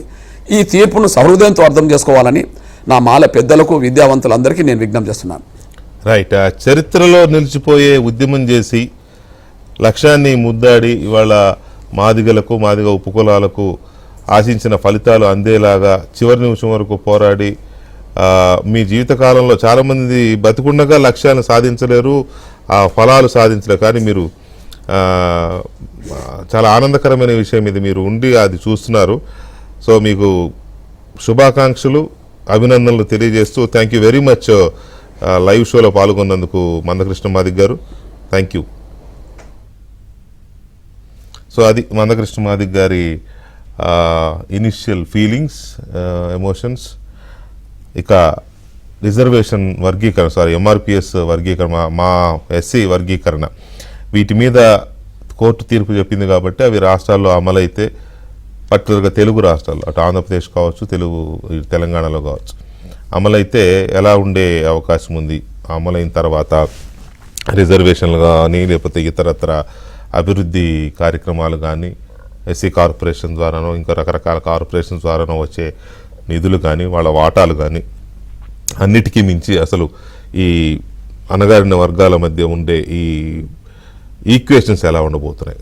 ఎందుకంటే పాలిటిక్స్ చాలా దారుణంగా ప్లే చేస్తారు ఇప్పుడు. ఇక పొలిటికల్ పార్టీస్ దీన్ని ఆసరాగా చేసుకుని దారుణమైన రాక్షస రాజకీయాన్ని ఆడే ప్రమాదం కూడా ఉంది. దీన్ని మాలా సామాజిక వర్గం ప్రజలు కానీ, ఇటు మాదిగ సామాజిక వర్గం వాళ్ళ ఉపకులాలు వీళ్ళు కానీ ఎలా ఎదుర్కోబోతున్నారు, మేధావులు ఎలాంటి పాత్రని పోషించే అవకాశం ఉంది. సో ఓవరాల్గా ఎస్సీ వర్గీకరణ పైన ఇవాళ సుప్రీంకోర్టు ఇచ్చిన తీర్పు ప్రభావం సమాజం, ఎస్సీ వర్గీకరణకు సంబంధించి ఇవాళ సుప్రీంకోర్టు ఇచ్చిన చరిత్రాత్మకమైన తీర్పు, దశాబ్దాల మాదిగల కళ నెరవేరిన రోజు. మాదిగలు మాత్రమే కాదు, మాదిగలతో పాటు ఉన్న ఇతర ఉపకులాలు చాలా ఉన్నాయి. సో వాళ్ళందరూ ఎప్పటి నుంచో ఎదురు చూస్తున్న తీర్పు వచ్చింది. ఈ తీర్పు పట్ల దాదాపుగా అందరూ సానుకూలంగానే ఉన్నారు, స్వాగతిస్తున్నట్టుగా ఉన్నారు.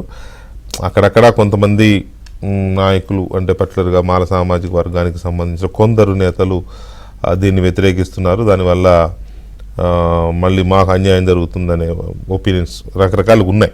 బట్ మెజారిటీ మాలలో కూడా చాలామంది ఇంటలెక్చువల్స్ కానీ లేకపోతే కాస్త సోషల్ ఇదిలో ఉండేవాళ్ళు, యాక్టివ్గా ఉండేవాళ్ళు కానీ వాళ్ళు కూడా దీన్ని స్వాగతిస్తున్నారు. ఎందుకంటే ఇంతకాలం సుదీర్ఘ ఉద్యమానికి ఇప్పుడు ఒక ముగింపు దొరికింది అనే దీంతో.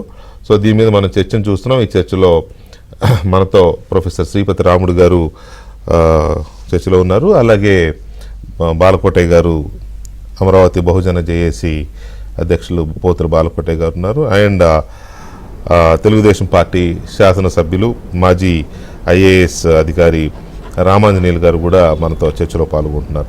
ముందుగా శ్రీపతి రాముడు గారు నమస్కారం. మీ రియాక్షన్ ఏంటి దీని మీద? సార్, కృష్ణన్న లాస్ట్లో ఒక మాట చెప్పారు, ఇది ఒకరి గెలుపు కాదు, ఇంకొకరి ఓటమి కాదు అని. That is true. ఎందుకంటే this is about distribution of the resources. అందుకని డిస్ట్రిబ్యూషన్ విత్ యువర్ పర్మిషన్, మీ అనుమతితో ప్లీజ్. ఎందుకంటే ఇక్కడ నేను అందరూ మాదిగల్ని పిలుస్తున్నాను అనుకుంటున్నారు. మీ అనుమతితో మాల సామాజిక వర్గానికి చెందిన ప్రొఫెసర్ శ్రీపతి రాముడు గారు మాట్లాడుతున్నారు. మాల సామాజిక వర్గానికి చెందిన మీ అనుమతితో అని చెప్తున్నారు. పాయింట్ అదొకటి. రెండోది, ఇంకొక మాట మాట్లాడారు ఆయన. ఏంటంటే వర్గీకరణకి అనేక మంది మాల మేధావులు ఎప్పటి నుంచో సపోర్ట్ చేస్తూ ఉన్నారు. ఐ థింక్ 2007లో బహుజన కెరటాలు అనే ఒక పత్రిక ఉంది. పల్నాడు శ్రీరాములు గారు ఒక 10 మంది మాల మేధావులతో వర్గీకరణకు సపోర్టుగా ఒక స్పెషల్ ఇష్యూ తీసుకొచ్చారు. అప్పుడు ఆల్ మాలా ఇంటలెక్చువల్స్ ఓన్లీ దానిలో రాసిన వాళ్ళందరూ 10-15 మందితో రాయించారు ఆయన. సో అలా there is a section of the Mala community which has been supporting this. In fact ఉద్యమం మొదలైనప్పటి నుంచి కూడా మీకు చెప్తే, నేను 1995లో మేము సెంట్రల్ యూనివర్సిటీలో మేము చదువుకుంటున్నప్పుడు కత్తిపద్మారావు గారు ఒక మీటింగ్కి వచ్చారు. అక్కడ వచ్చినప్పుడు మాల విద్యార్థులందరూ ఆయన కలిసినప్పుడు ఆయన ఒకే మాట చెప్పారు, మీరు వర్గీకరణకు సపోర్ట్ చేయండి అని. అప్పుడు చెప్పాడు ఆయన. తర్వాత చాలామందిని, మన బొజ్జా తారకం గారు కానీ వీళ్ళందరూ మేము చిన్నోళ్ళుగా ఉన్నప్పుడు మాకు చెప్పిన విషయాలు. ఇంటలెక్చువల్ డ్రైవ్ ఒకటి ఉంది అక్కడ. కాకపోతే ఏంటంటే ఒక మాస్ అనేది ఎప్పుడు ఇంకొక లెక్కలో వెళుతుంది. గొప్ప కదా అదే అలా ఉంటుంది. సాధారణంగా ఏంటంటే మనం ఒక ప్రిన్సిపల్ ఆఫ్ జస్టిస్ చూసినప్పుడు మనం చూడాల్సిన పని కాదు. నేను అంబేద్కర్ అంబేద్కర్ గారు 1940s రాశారు ఇది. What Congress and Gandhi have done to the untouchables అనే పుస్తకంలో విద్యాపరంగా ఈ ఎస్సీల్లో ఎలాంటి డిస్ట్రిబ్యూషన్ జరగాలి అనేది విత్ ఇన్ ద ఎస్సీస్. ఇది వర్గీకరణ కంటే ఇంకా డీపర్ అనాలిసిస్ ఇచ్చారు ఆయన. తర్వాత స్టేట్స్ రూట్స్ నుంచే ఆయన స్టేట్స్ అండ్ మైనారిటీస్ అనే ఇంకొక పుస్తకంలో ఈ ఉద్యోగాలు తర్వాత రాజకీయ పదవుల్లో ఎస్సీల్ని ఎలా వర్గీకరించి ఎలా డిస్ట్రిబ్యూషన్ ఆఫ్ రిసోర్సెస్ చేయాలనేది ఆయన అప్పుడే రాశారు. So being an Ambedkar right you have to accept that. నేనైతే మొదటి నుంచి డే 1 నుంచి నేను అంబేద్కర్ని చదివాను, అంబేద్కర్నే ఫాలో అవుతున్నాను. అక్కడ ఒక మాట ఇక్కడ ఒక మాట కుదరదు. అందుకని నేను తీసుకున్న స్టాండ్ అది. నెంబర్ 2, వర్గీకరణ ఉద్యమం ఒక ప్రపంచంలోనే ఒక గొప్ప ఉద్యమంగా వచ్చింది, డౌటే లేదు. అయితే వర్గీకరణ ఈరోజు సాధించాల్సిందంతా సాధించింది కూడా. ఎట్లానంటే విపరీతమైన కాన్ఫిడెన్స్, ఆత్మవిశ్వాసం కమ్యూనిటీకి ఇచ్చింది. నెంబర్ 1, సాహిత్యం, కవులు, రచయితలు, ఆత్మగౌరవ ఉద్యమకారులు అసలు నేను మాదిగా నేను చెప్పుకున్న కులం పేరుని ఒక కిరీటం లాగా పెట్టుకురావడం పెద్ద విజయం. రెండోది, అన్ని పొలిటికల్ పార్టీస్ ఈరోజు ఇద్దరికి సమానంగానే ఇస్తున్నాయి. అది రాసి పెట్టి ఉండకపోయినా సరే ఈక్వల్ గా డిస్ట్రిబ్యూషన్ చేసేస్తున్నాయి. ఆటోమేటిక్ గా అది ఉద్యమ ప్రభావమే, అది వచ్చేసింది. దానికి ఈరోజు ఇప్పుడు ఉద్యోగాల్లో కూడా ఒక పాయింట్ నేను విభేదించేది ఏంటంటే, ఎంఆర్పిఎస్ ఉద్యమం ఎప్పుడు ఒకే మాట చెప్పేది ఏంటంటే, మాదిగలు 0 లెవెల్లో ఉన్నారు, మాలలు 100% ఉద్యోగాలు తీసుకున్నారు అనేటువంటి ఆర్గ్యుమెంట్ నేను ఒప్పుకోను. డిప్రివేషన్ ఉంది, అది రిలేటివ్ డిప్రివేషన్. ఒక 40 మాదిగలు అయితే 60 మాలలు ఉండొచ్చు, అది ఉండొచ్చు. కానీ బట్ ఉద్యమం స్వభావం ఎప్పుడు అలానే ఉంటుంది. ఎందుకనంటే పూర్తిగా డిప్రైవ్ అయ్యి ఉంటేనే మూవ్మెంట్, మొబిలైజేషన్. ఏ సెక్షన్ లోనైనా కూడా 4-5 సామాజిక వర్గాల గ్రూప్ ఉన్నప్పుడు ఒక సెక్షన్ ఆఫ్ కాస్ట్ సామాజిక వర్గం కొంచెం తెలివితేటల్లోనో లేకపోతే అవకాశాలు ఇప్పుడు ఎస్టీస్ తీసుకుంటే మనం కొంచెం మైదాన ప్రాంత గిరిజనులు కొంచెం అడ్వాన్స్ ఉంటారు కదా, అడవి ప్రాంత గిరిజనులు అంటే ఆదివాసీ వాళ్ళు కొంచెం కొంచెంగా చాలా వెనకబడి ఉంటారు. అంటే నా పాయింట్ ఇక్కడ ఏంటనంటే, అబ్సల్యూటైజేషన్ ఆఫ్ ది డిప్రివేషన్ అనేది అది కరెక్ట్ కాదు. దాన్ని అంటే ఉద్యమకారులు ఎప్పుడు కూడా ఏంటంటే మేము 0 లెవెల్లోనే ఉన్నామని చెప్పుకుంటేనే సమాజంలో సానుభూతి అవన్నీ వస్తాయి కాబట్టి చెప్తారు. అందుకోసమే నేను అనేది ఏంటనంటే, ఇప్పుడు ఇది రావడం అనేది చాలా ప్రజాస్వామికం. నేను ఉద్యమాన్ని అసలు జడ్జిమెంట్ని వెల్కమ్ చేస్తున్నాను నేను. ఎందుకనంటే ఇన్ని సంవత్సరాల నుంచి ఇది ఒక హడ్డిల్లాగా అడ్డుపడి ఉంది, ఆల్రెడీ అన్నీ జరిగిపోతూనే ఉన్నాయి. అందుకోసం నా ఇనిషియల్ రిమార్క్స్ మీరు అడిగారు కాబట్టి ఐఎమ్ వెల్కమింగ్ ఇట్. ఇది ఒక పెద్ద సమస్యను పరిష్కరిస్తుంది. అండ్ రాజ్యాంగ ధర్మాసనం ఇచ్చిన తర్వాత ఇంకా దాని మీద ఎవరు కూడా ఇంకొక రకంగా వెళ్ళి అనవసరంగా ఈ గ్యాప్స్ వైడన్ చేసుకోవాలి. జస్ట్ ఎందుకనంటే ఇప్పుడు 7 దాకా వచ్చిన తర్వాత ఇప్పుడైనా మనం కలిసి వెళ్ళటానికి ఒక సామర్థ్యం మంచిది, అదొక మంచిది. 2 పాయింట్లు సార్ తీసుకుంటా. బాలకోట గారు నమస్కారం. నమస్కారం సార్. బాలకోట గారు, మళ్ళీ మీ అనుమతితో, ఎందుకంటే అనుమతి లేకుండా చెప్పడం అనేది పైగా కులాలు ప్రస్తావించడం నాకు అసలు ఇష్టం ఉండదు, బట్ అయినా కూడా మీ అనుమతితో మాల సామాజిక వర్గానికి చెందిన ఒక కవిగాను, ఒక జర్నలిస్ట్ గాను, ఒక ఉద్యమకారుడిగాను మాల సామాజిక వర్గానికి చెందిన మీరు ఈ వర్గీకరణ తీర్పుని ఎలా విశ్లేషిస్తున్నారు, ఎలా రిసీవ్ చేసుకుంటున్నారు? ధన్యవాదాలు. నమస్కారం. శ్రీపతి రాములు గారికి అలాగనే పత్తిపాడు ఎమ్మెల్యే రామయ్య గారికి కూడా జై భీములు. నేను మాల సామాజిక వర్గానికి చెందిన నాయకుడిని. ఆంధ్రప్రదేశ్ లో మాల సామాజిక వర్గానికి చెందినా కూడా తెలుగుదేశం పార్టీ ఏబిసిడి వర్గీకరణకు మద్దతు పలికినా కూడా ఆంధ్రప్రదేశ్ లో రాష్ట్రం మీద దళితుల మీద జరిగే అన్ని దాష్టికాల మీద వైసీపీ ప్రభుత్వానికి తరిమేయాలని పోరాటాలు చేసిన వాడిని. దళిత ఉద్యమకారుడు. ఇక్కడ దళిత ఉద్యమంతో ఉమ్మడి ప్రయోజనాల కోసం, ఇక్కడ ఆత్మగౌరవం కోసం మాకు ఊపిరి ఆడటం లేదని డాక్టర్ సుధాకర్ దగ్గర నుంచి అచ్చెన్న, వజీరా, అబ్దుల్ సలాం అన్నిటి కూడా పోరాడి జగన్మోహన్ రెడ్డి గారిని సాగనంపడంలో ఒక ముఖ్యమైన పాత్ర దళితోద్యమంగా పోషించిన వాళ్ళు. విషయం ఏంటంటే వెంకటకృష్ణ గారు, కన్ను నాదే వేలు నాది. అవును. దాదాపు 30 ఏళ్లుగా ఎంఆర్పిఎస్ ఉద్యమ పందా మనం చూశాం. నేను 95లోనే నెల్లూరులో కృష్ణమాదిక్ గారిని కలిసి నేను స్పష్టంగా ఆ రోజున జర్నలిస్ట్ గా చెప్పిన మాటే, అన్నా ఈ ఎంఆర్పిఎస్ ఉద్యమం, వర్గీకరణ ఉద్యమం ఉమ్మడి ప్రయోజనాలకి, దళితుల రాజ్యాధికార ప్రయాణానికి గండి కొడుతుందేమో, ఆ దిశగా ఆలోచన చెయ్యండి అని కూడా కోరి ఉన్నాను. ఈ రోజున ఒక న్యాయ ప్రక్రియలో ఈ సమస్యకు ఒక పరిష్కారం వచ్చింది. మనం అంగీకరించినా అంగీకరించకపోయినా ఎంఆర్పిఎస్ వర్గీకరణ యొక్క అంశంలో రాజకీయ పార్టీల బలం చాలా మద్దతుగా ఉండటం మూలానే ఈ రోజున సుప్రీంకోర్టులో కూడా 7 సభ్యుల ధర్మాసనం ఈ తీర్పునిచ్చింది. ఇందాక మీ కృష్ణమాదిక్ గారు కూడా చెప్పారు, ఆ రోజు కాంగ్రెస్ పార్టీ అధికారంలో ఉండటం మూలాన 5 సభ్యుల ధర్మాసనమేమో ఇది కేంద్ర పరిధిలోనిది, రాష్ట్రాలకు వర్తించదని చెప్పింది. ఈ రోజున కూడా కేంద్ర ప్రభుత్వం ఏం చెప్పారు, సుప్రీంకోర్టు ఏం చెప్పిందంటే రాష్ట్రాలకు అధికారం ఇచ్చింది, ఉపవర్గీకరణ చేసుకునే వెసులుబాటు ఇచ్చింది. ఆయా రాష్ట్ర ప్రభుత్వాలు ఎలా చేసుకుంటాయో ఆ రాష్ట్రాల్లో ఉన్న ఆయా సామాజిక వర్గాల యొక్క డిమాండ్ని బట్టి చూస్తుంది. ఈ 2 రాష్ట్రాల్లో మాత్రం ప్రధానంగా ఈ డిమాండ్ ఉంది కాబట్టి తప్పనిసరిగా ఈ 2 రాష్ట్రాల్లో ఇటు తెలుగుదేశం పార్టీ ప్రభుత్వం కానీ అటు రేవంత్ రెడ్డి గారి ప్రభుత్వం కానీ అమలు జరిపే తీరుతుంది. భారతీయ జనతా పార్టీ కూడా దీనికి మద్దతు పలికింది. కాకపోతే మేమనేది ఏంటంటే ఇది మాకు సంబంధించిన అంతర్లీనమైన సమస్య.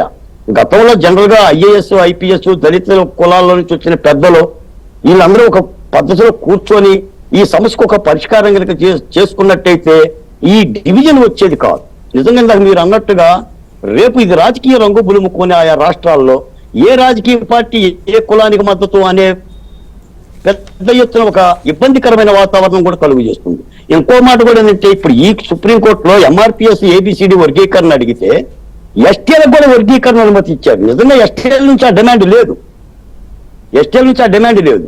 తర్వాత భవిష్యత్ కాలంలో ఇన్ని ఉపకులాలు బీసీల వర్గీకరణ కానీ ఎస్టీల వర్గీకరణ కానీ ఎస్సీలలో 56 సామాజిక కులాలు వెంకటకృష్ణ గారు, ఎస్టీలలో 36 సామాజిక కులాలు, బీసీలలో 136 సామాజిక కులాలు. ఇప్పటికే కార్పొరేషన్ డివైడ్ అయిపోయి అంటే అంబేద్కర్ ఆశించింది ఏంటంటే ఒక సామాజిక వివక్షత, ఒక రుగ్మత కారణంగా ఉన్న కులాలన్నింటినీ కూడా ఒక కేటగిరీలో పెట్టి వీళ్ళకి రాజకీయ ఆర్థిక విద్యాపరమైన రిజర్వేషన్లు ఇస్తే ఈ కులాలు కాస్త ఎదుగుతాయి అని చెప్పేసి ఆ రోజు భావించి పెట్టారు. కాలానుగుణంగా ఏంటంటే కొన్ని కులాలు కొంత అందిపుచ్చుకున్న మాట యథార్థమే, నేను దాన్ని అంగీకరిస్తా. ఎందుకంటే మీరు అన్నారు ఎస్టీలు మైదాన ప్రాంతంలో ఉండే ఎస్టీలు వేరు, అడవి ప్రాంతంలో ఉండే ఎస్టీలు వేరు, వీళ్ళ చైతన్యం వేరు, వాళ్ళ చైతన్యం వేరు. ఇలా కొద్దిగా లబ్ధి పొందితే లబ్ధి పొందొచ్చు. ఇందాక శ్రీపతిరావు గారు చెప్పినట్టుగా అది 40:60లోనే ఉంటుంది తప్ప పూర్తిగా మాదికలకు మాలదేం అన్యాయం చేయాల. కాకపోతే ఒక మాట ఏంటంటే ఇది ఒక పెద్ద సమస్య. ఇది 4 నిమిషాల్లో కూడా నేను మాట్లాడే సమస్య కాదు. ఆంధ్రప్రదేశ్ 56 ఉమ్మడి ఆంధ్రప్రదేశ్ 56 సంవత్సరాలు సహజీవనం చేసిన తర్వాత ఎట్టయితే వెడగొడితే ఎలా అయితే ఇబ్బంది పడిందో ఇప్పుడు ఎస్సీ సామాజిక వర్గం కూడా కొంత ఇబ్బంది పడుతున్న మాట మాత్రం పడుతుంది. ఈ రోజున సోషల్ మీడియాలో అదే పెద్ద ఎత్తున చర్చ జరుగుతుంది. ఇబ్బంది అయితే వస్తుంది, కానీ ఆ ఇబ్బందుల నుంచి కూడా మళ్ళీ బయటపడాలి. మళ్ళీ ఉమ్మడి ఉద్యమాలకి నాంది పలకాలి. మీకు ఒక మాట కూడా చెప్తా, కృష్ణమాదిక్ గారు ఈ 5.5 సంవత్సరాలలో 5 ఏళ్లలో వైసీపీ ప్రభుత్వ దాష్టీకాల మీద 1 మాతో రౌండ్ టేబుల్ సమావేశాలకు వచ్చాడే తప్ప ఇన్ని దుర్గాల మీద కూడా ఎప్పుడు కూడా ఆయన గలమెత్తల. నా బిడ్డల్ని చంపేస్తున్నారు, శిరోముండనాలు చేస్తున్నారు, మూత్ర విసర్జన చేస్తున్నారు, హత్యలు జరుగుతున్నాయి, అత్యాచారాలు జరుగుతున్నాయి. ఏమైందంటే గతంలో ఒక 10 ఏళ్ల క్రితం 15 ఏళ్ల క్రితం కారంచేడు, నీరుకొండ, పదిరికుప్పం, వేటపాలెం, కంచిచెర్ల, చెల్లకల్లు, బత్తిలపాడు, బొజ్జాతారకం, కత్తి పద్మారావు, శివసాగర్, కలేకూరి ప్రసాద్ లాంటి యొక్క ఉమ్మడి ప్రయోజనాల కోసం ఉద్యమాలు చేసిన ఆ యొక్క పరిస్థితి ఎంఆర్పిఎస్ ఉద్యమం చేసిన తర్వాత అంత బలమైన ఉద్యమాలు లేవు. అంటే బాలకోటే గారు ఉద్యమాల్లో మీకు కొత్తగా చెప్పాల్సింది ఏం లేదు, కానీ ఒక్కొక్క ఉద్యమానికి ఒక్కొక్క వ్యూహం ఉంటుంది. ఆ వ్యూహం ప్రకారం వెళ్తే వాళ్ళు సక్సెస్ అవుతారు. అలాగే ఏదో మనకేదో ఒక ఇది వచ్చేసింది కదా అని చెప్పి అన్నిట్లో ఏలు పెడితే దేనికి కాకుండా పోతారు. ఇప్పుడు మీరు నాకు అన్నారు ఎస్టీస్లో ఆ రకమైన డిమాండ్ లేదు అని. నో, ఉంది. మీకు ఆదివాసీల్లో తుడుందెబ్బ అనే ఒక సంస్థ చాలా సీరియస్గా వాళ్ళ ఇప్పుడు సేమ్ వర్గీకరణ కోసం పోరాటం చేస్తుంది. కానీ దీనికి ఉన్నంత లైన్ అండ్ లెంత్ కానీ దీనికి ఉన్నంత సపోర్ట్ కానీ వాళ్ళకు దొరకకపోవడం వల్ల అది అక్కడే ఆగిపోయింది. ఎందుకంటే నేను ఆ ప్రాంతం నుంచి వచ్చిన వాడిని కాబట్టి నేను చూసాను. పైగా వాళ్ళేమో వామపక్ష తీవ్రవాద సంస్థలు వాళ్ళకి సపోర్ట్గా ఉండడం వల్ల ప్రభుత్వాలు అణిచివేసినాయి. ఇక్కడ ఎస్సీ వర్గీకరణ ఉద్యమానికి ఆ ప్రాబ్లం లేదు, అందుకని వీళ్ళు ముందుకెళ్లారు. ఇక మీరు అన్నట్టుగా దాడులు వీటికి సంబంధించి ఆయన రాలేదు అని అంటే ఇది పొలిటికల్ ఉద్యమం. వర్గీకరణ సాధించాలంటే రాజకీయ మద్దతు ఉంటేనే అవుతుంది. అది ఇప్పుడు అందరూ ఏలు పెడితే రాజకీయంగా మళ్ళీ శత్రువు అయిపోతాడు. బహుశా అదేమో. ఎనీవే, ఒక్క చిన్న బ్రేక్ తర్వాత ఇది ఆంధ్రప్రదేశ్లో ఎలా ఉంది, వర్గీకరణకు సంబంధించి పరిస్థితి ఎలా ఉండబోతోంది, తెలంగాణలో ఎలా ఉండబోతోంది, చంద్రబాబు నాయుడు గారు దీనికి మొదటి నుంచి మద్దతు ఇస్తూ ఆల్రెడీ అమలు చేసిన వాడు ఉమ్మడి రాష్ట్రంలో. ఇప్పుడు ఎలా ఉండబోతున్నారు? జగన్మోహన్ రెడ్డి గారు ఎలా దాన్ని అమలు చేస్తారు? ఎందుకంటే ఆయన బేసిక్గానే ఈ వర్గీకరణకు వ్యతిరేకి చాలా సందర్భాల్లో మాట్లాడినాడు. ఆ ప్రూఫ్స్ కూడా ఉన్నాయి. అది ఎలా ఉండబోతోంది? తెలంగాణలో ఎలా ఉండబోతోంది? దేశవ్యాప్తంగా ఎలా ఉండబోతోంది? ఇది సమాజం మీద ఎలాంటి ప్రభావం చూపుతుంది అనేది మాట్లాడదాం. రామాంజలి గారు నమస్కారం అండి. ఎమ్మెల్యే గారు నమస్కారం. రామాంజలి గారు, మీరు నమస్కారం. చాలా అదేవిధంగా ఈ చర్చ మీరు ఎక్కడో కింది స్థాయి నుంచి కాస్త సప్రెస్డ్ సెక్షన్ నుంచి, అణగారిన వర్గాల నుంచి చదువుకొని ఎదిగి ఒక ఐఏఎస్ అధికారిగా వచ్చి ఒక ముఖ్య కార్యదర్శి స్థాయిలో రిటైర్ అయ్యి ఇవాళ ఎమ్మెల్యే స్థాయిలో ఉన్నారు. ఈ వర్గీకరణ అనేది ఆనాటి నుంచి ఉన్న ఒక డిమాండ్ 40 ఏళ్ళ నుంచి ఉంది కదా. ఇవాళ తీర్పు వచ్చింది కదా. ఆ వర్గాల నుంచి ఎదిగిన మీకు, ఆ బాధలు ఆ కష్టాలు చూసిన మీకు, టోటల్ ఎస్సీస్లో మాదిగా మాలా అని నేను అనను, కానీ టోటల్గా ఈ వర్గీకరణకు వచ్చిన తీర్పు మీద మీ విశ్లేషణ ఏంటి?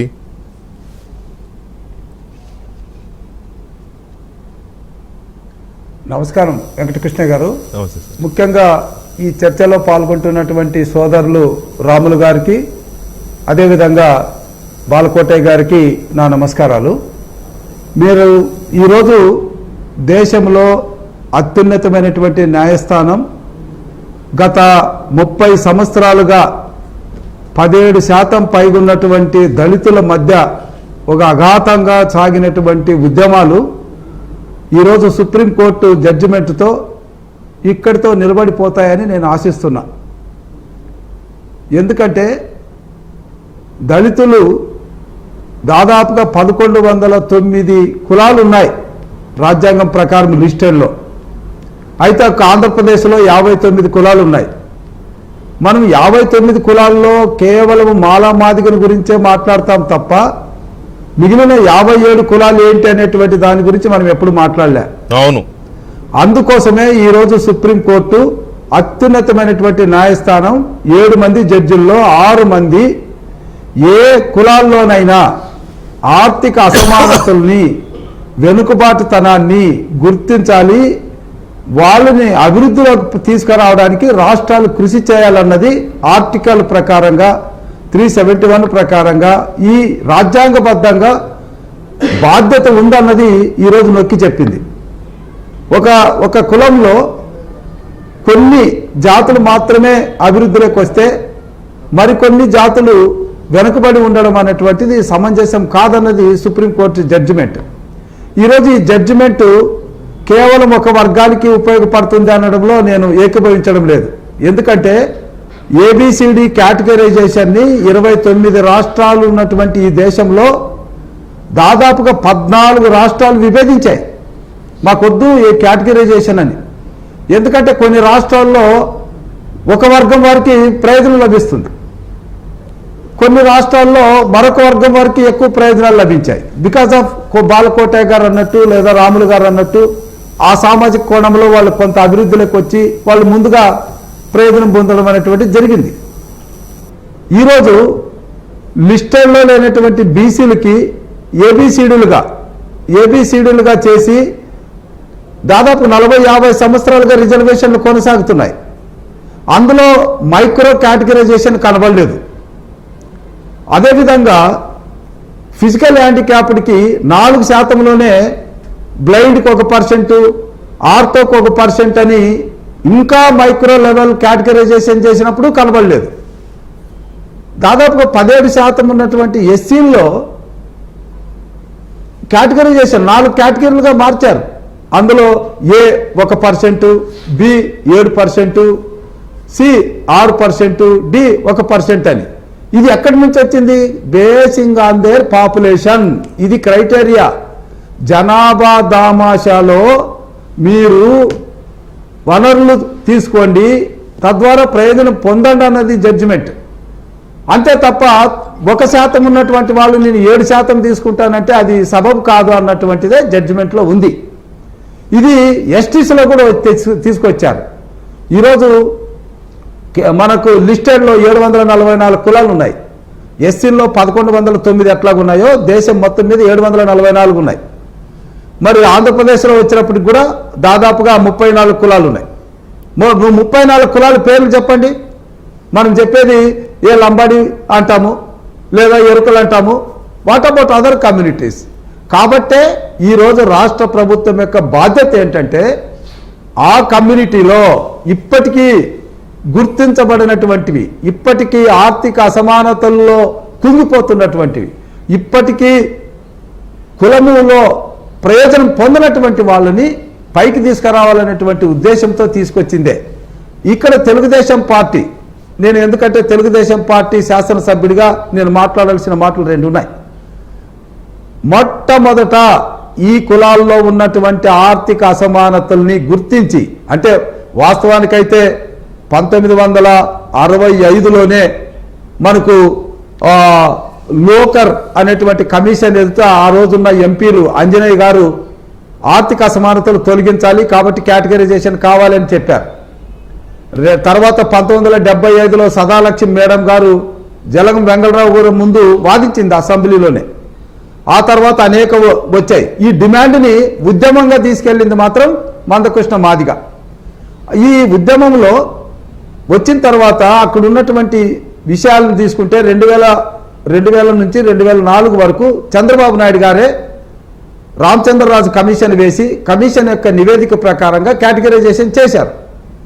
ఆ తర్వాత వచ్చినటువంటి కాంగ్రెస్ ప్రభుత్వం దీన్ని కోర్టులో కొట్టివేయడం, ఆ తర్వాత ఇది మందుకోడిగా సాగడం మనం చూస్తున్నాం. 30 సంవత్సరాలు ఈ రావణ కాష్టం జరిగింది. ఆ తర్వాత కోర్టులో ఉంది కాబట్టి మళ్ళా చంద్రబాబు నాయుడు గారే GOMS 25 తెచ్చి వాళ్ళ పాపులేషన్ ఆధారంగా జిల్లాలకు బడ్జెట్ కేటాయించినటువంటి ఘనత చంద్రబాబు నాయుడుకే దక్కుతుంది. ఆ తర్వాత కూడా 2013లో సబ్ప్లాన్ చట్టాన్ని కాంగ్రెస్ చేసిన, ఆ రోజు కిరణ్ కుమార్ రెడ్డి గారు చేసిన దాన్ని పకడ్బందీగా 40,252 కోట్లతో ఈ కేటగిరీలందరికీ కూడా ఈ గ్రూపుల వారిగా వాళ్ళకి అందించాల్సినటువంటి ప్రయోజనాలు ఈ GOMS 25 తీసుకొని వచ్చి ఎవరికి ఎన్ని అందించాలో అన్ని అందించడం జరిగింది. కాబట్టి చంద్రబాబు నాయుడు గారు కులాల్లో ఉన్నటువంటి అసమానతలను గుర్తించే దాంట్లో కానీ వాళ్లకు అణగారినటువంటి వర్గాల్ని పైకి తీసుకొని వచ్చే విషయంలో కానీ రాజ్యాంగబద్ధంగా వ్యవహరించారు. తప్పకుండా ఈరోజు సుప్రీంకోర్టు ఇచ్చినటువంటి సుప్రీంకోర్టు ఇచ్చినటువంటి ఆర్డర్ని తూచా తప్పకుండా పాటించాల్సినటువంటి ధర్మం తెలుగుదేశం తీర్పుని తప్పకుండా తెలుగుదేశం పార్టీ తీసుకుంటుంది. ఇక్కడ రామాంజనేయులు గారు ఎస్సీ వర్గీకరణ మీద దాదాపు అన్ని పార్టీలు పెద్దగా తేడాగా ఏమీ లేవు, ఇంచుమించు అమలు అన్న దీంట్లోనే ఉన్నాయి. ఉత్తర భారత సంగతి అక్కడక్కడ ఉండవచ్చు కానీ దక్షిణ భారతదేశంలో అదే వ్యతిరేకత లేదు. బట్ జగన్మోహన్ రెడ్డి గారు వారి పార్టీ మరి ఎందుకో కొంత వ్యతిరేకత వ్యక్తం చేసింది చాలా సందర్భాల్లో. అదేంటో దాంట్లోకి వెళ్లే ముందు AICC కార్యదర్శి కాంగ్రెస్ పార్టీ మాజీ ఎమ్మెల్యే సంపత్ కుమార్ టెలిఫోన్ లైన్లో ఉన్నారు, వారితో కూడా మాట్లాడదాం. సంపత్ గారు నమస్తే. నమస్కారం అండి. Congratulations. Thank you so much sir. Sampath గారు, మీరు ఈ MRPS ఉద్యమంలో స్టార్టింగ్ నుంచి ఉన్నారా, మధ్యలో జాయిన్ అయ్యారా? MRPS ఉద్యమం మందకృష్ణ గారు 30 సంవత్సరాల క్రితము ఒంగోలులో స్టార్ట్ చేసినప్పుడు ఆ ఉద్యమంలో భాగస్వామ్యం విద్యార్థి నాయకుడిగా పనిచేస్తూ వారితో పాటు అనేక గ్రామాలు తిరుగుతున్న క్రమంలో ఒట్టికారము అన్నము రాత్రి 11-12 గంటలకు మా అర్జునవాడలో తిరిగి ఉద్యమంలో పనిచేసినటువంటి అనుభవం ఉంది. ఈరోజు గర్వపడతా ఉన్నాను. I'm very much proud and I'm the happiest person on the earth today as a Dalit, as a Madiga. న్యాయస్థానంలో ఇంకా న్యాయం వైపే ఉంటాయి అన్నటువంటి నమ్మకం, విశ్వాసం కలిగింది. దాంతోపాటు మందకృష్ణతో పాటు ప్రయాణం చేస్తున్న క్రమంలో ఐఎమ్ ద ఫస్ట్ మాదిగ విద్యార్థి సమాఖ్య అధ్యక్షుడిని నేను. మొట్టమొదటి మాదిగలో అంటే విభాగాలు, యువజన విభాగము, విద్యార్థి విభాగం, మహిళా విభాగం ఎట్లయితే అట్లా విద్యార్థి విభాగానికి మొదటి అధ్యక్షుడు నేను. I'm proud now. దాని తర్వాత క్రమంలో కృష్ణన్నతో పనిచేస్తున్న క్రమంలో కాంగ్రెస్ పార్టీలో అవకాశం రావడము, రాజకీయ నేపథ్యం ఉండడము, ఎమ్మెల్యే కావడము. వెంకటకృష్ణ గారు, you know very well about 10-15 years political happenings in United state and Telangana also. ఎమ్మెల్యేగా కూడా ఒకే ఒక్కనండి కాంగ్రెస్ పార్టీలో ఒకే ఒక్క ఎమ్మెల్యేను మాదిగా ఉండేవాడిని.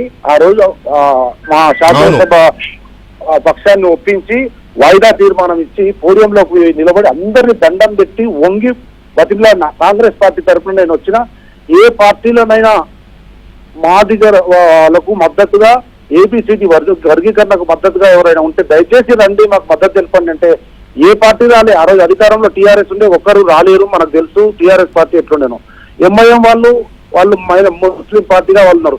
కానీ ఈ రోజు ఐఎమ్ ప్రౌడ్ టు సే ఈనాటి గౌరవ ముఖ్యమంత్రి ఆ రోజు నాకు సహచర శాసనసభ్యుడిగా పార్టీలు సిద్ధాంతాలు ఏం లేకుండా వచ్చి పోడియంలో నాతో పాటు నిలబడి రేవంత్ రెడ్డి గారు మద్దతు తెలిపారు. ఆ రకంగా పోతున్న క్రమంలో కాంగ్రెస్ పార్టీ ఉషా మేర కమిషన్ వేసి కమిషన్ రాష్ట్ర వ్యాప్తంగా విస్తృతంగా పర్యటించి మా సామాజిక ఆర్థిక పరిస్థితులను బేరీజు వేసి కేంద్ర ప్రభుత్వం మీద ఒక నివేదిక పెట్టింది. ఏమని? ఆర్టికల్లోని 341A/1 I'm repeating again 341A/1 amendment చేస్తే పార్లమెంట్ లో ఈ వర్గీకరణ అధికారాలను రాష్ట్రాలకు బదలాయించవచ్చు అనేటువంటి అమెండ్మెంట్ చేయమని పార్లమెంటు లో అమెండ్మెంట్ చేయమని కేంద్ర ప్రభుత్వానికి నివేదిక సమర్పించింది. కానీ సమర్పించిన కొద్ది కాలంలోనే తెలంగాణ ఉద్యమం రావడము, దాని తర్వాత మా పార్టీ అధికారంలో లేకపోవడము, భారతీయ జనతా పార్టీ అధికారంలోకి రావడము, వాళ్ళు 10 సంవత్సరాలు తాత్సారం చేసి మరుడవడేయడము, దాని తర్వాత ఇక్కడ 10 సంవత్సరాలు అధికారంలో ఉన్న టీఆర్ఎస్ పార్టీ కూడా ఒత్తిడి తీసుకొచ్చి అఖిల పక్షాన్ని తీసుకుపోయి కేంద్రం మీద ఒత్తిడి తీసుకొచ్చి ఉషా మేరా కమిషన్ అనుగుణంగా రికమెండేషన్స్ అనుగుణంగా 341A/1 మీ అబ్జర్వేషన్ ప్రకారము ఓకే ఉషా మెహ్రా కమిషన్ ని కాంగ్రెస్ పార్టీ హయాంలో ఉన్నప్పుడే వేసినారు, నో డౌట్. బీఆర్ఎస్ పార్టీ ఈ వర్గీకరణకి వ్యతిరేకమా అనుకూలమా?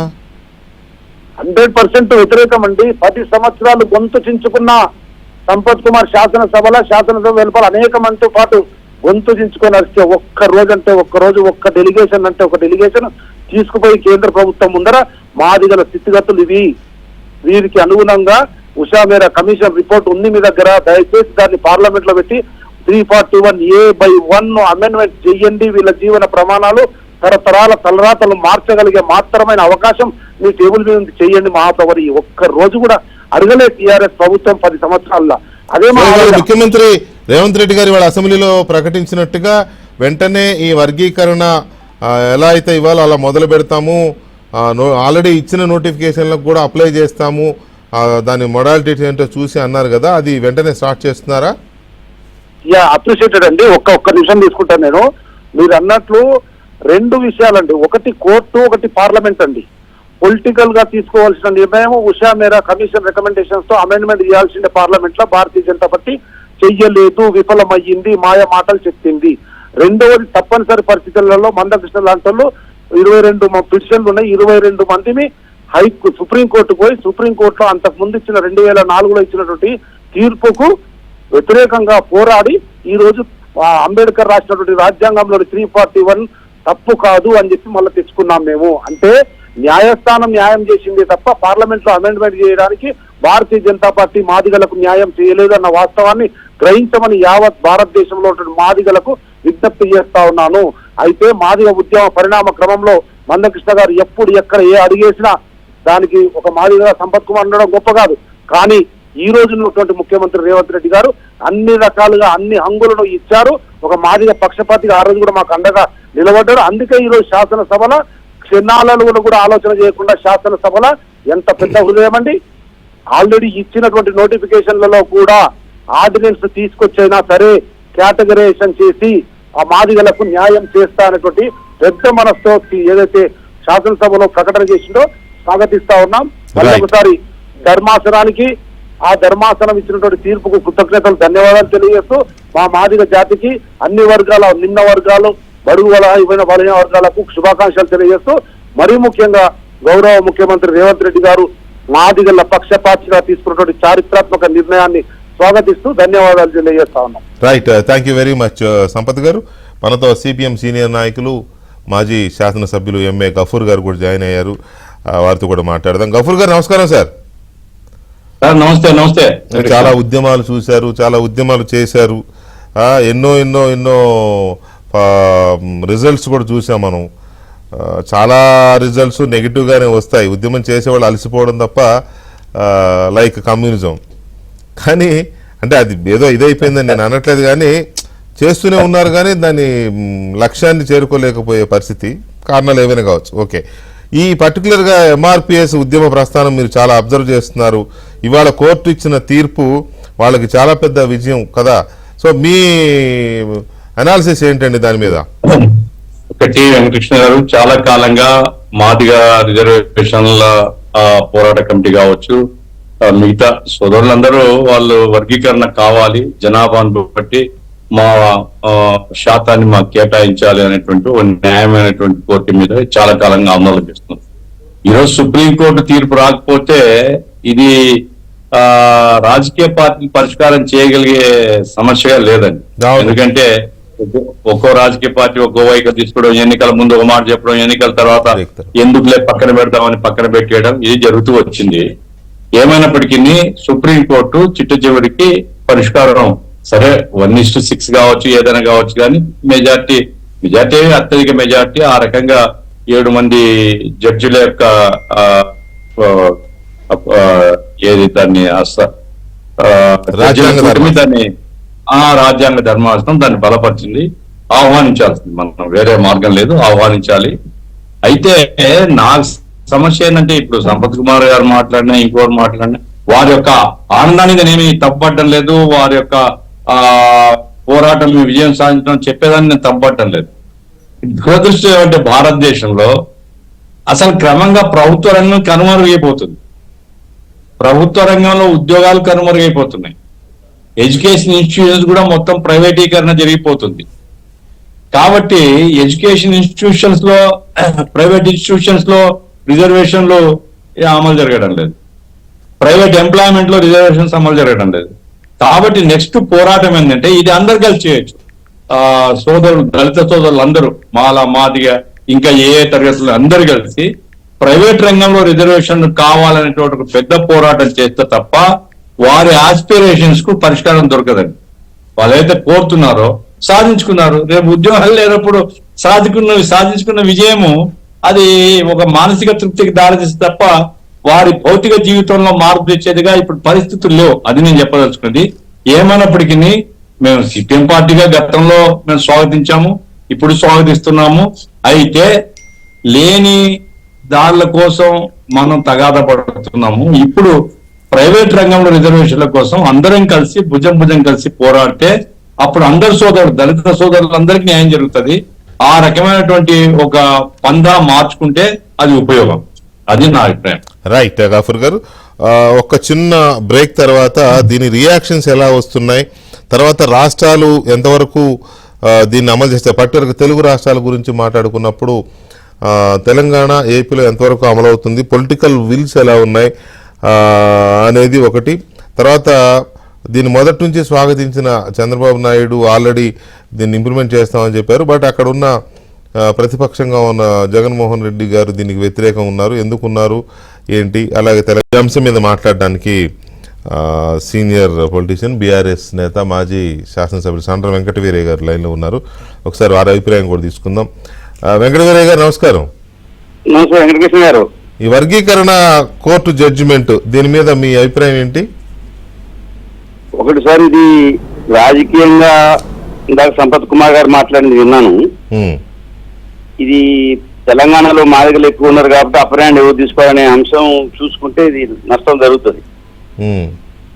ఎందుకంటే 1965 నుంచి ఎస్సీ వర్గీకరణకు సంబంధించి అప్పుడు లాల్ బహదూర్ శాస్త్రి గారు క్యాబినెట్ లోకూర్ అనే ఒక కమిటీ వేసింది సార్. అప్పటి నుంచి నడుస్తున్న ఈ కమిషన్ కు వాస్తవంగా చెప్పాలంటే చంద్రబాబు నాయుడు గారు ఏదైతే 2000 నుంచి 2004 అక్టోబర్ 5 వరకు వారు అమలు చేసి చూపించి జస్టిస్ రామచంద్రరావు కమిషన్ వేసిందో, ఇవాళ అదే బీజం పడి ఈ వర్గీకరణ సాధించేందుకు ఆ రోజు వారు అమలు చేసిందే కారణం. అందుకే చంద్రబాబు నాయుడు గారికి కూడా ప్రత్యేక ధన్యవాదాలు తెలియజేస్తున్నాయి ఈ సందర్భంగా.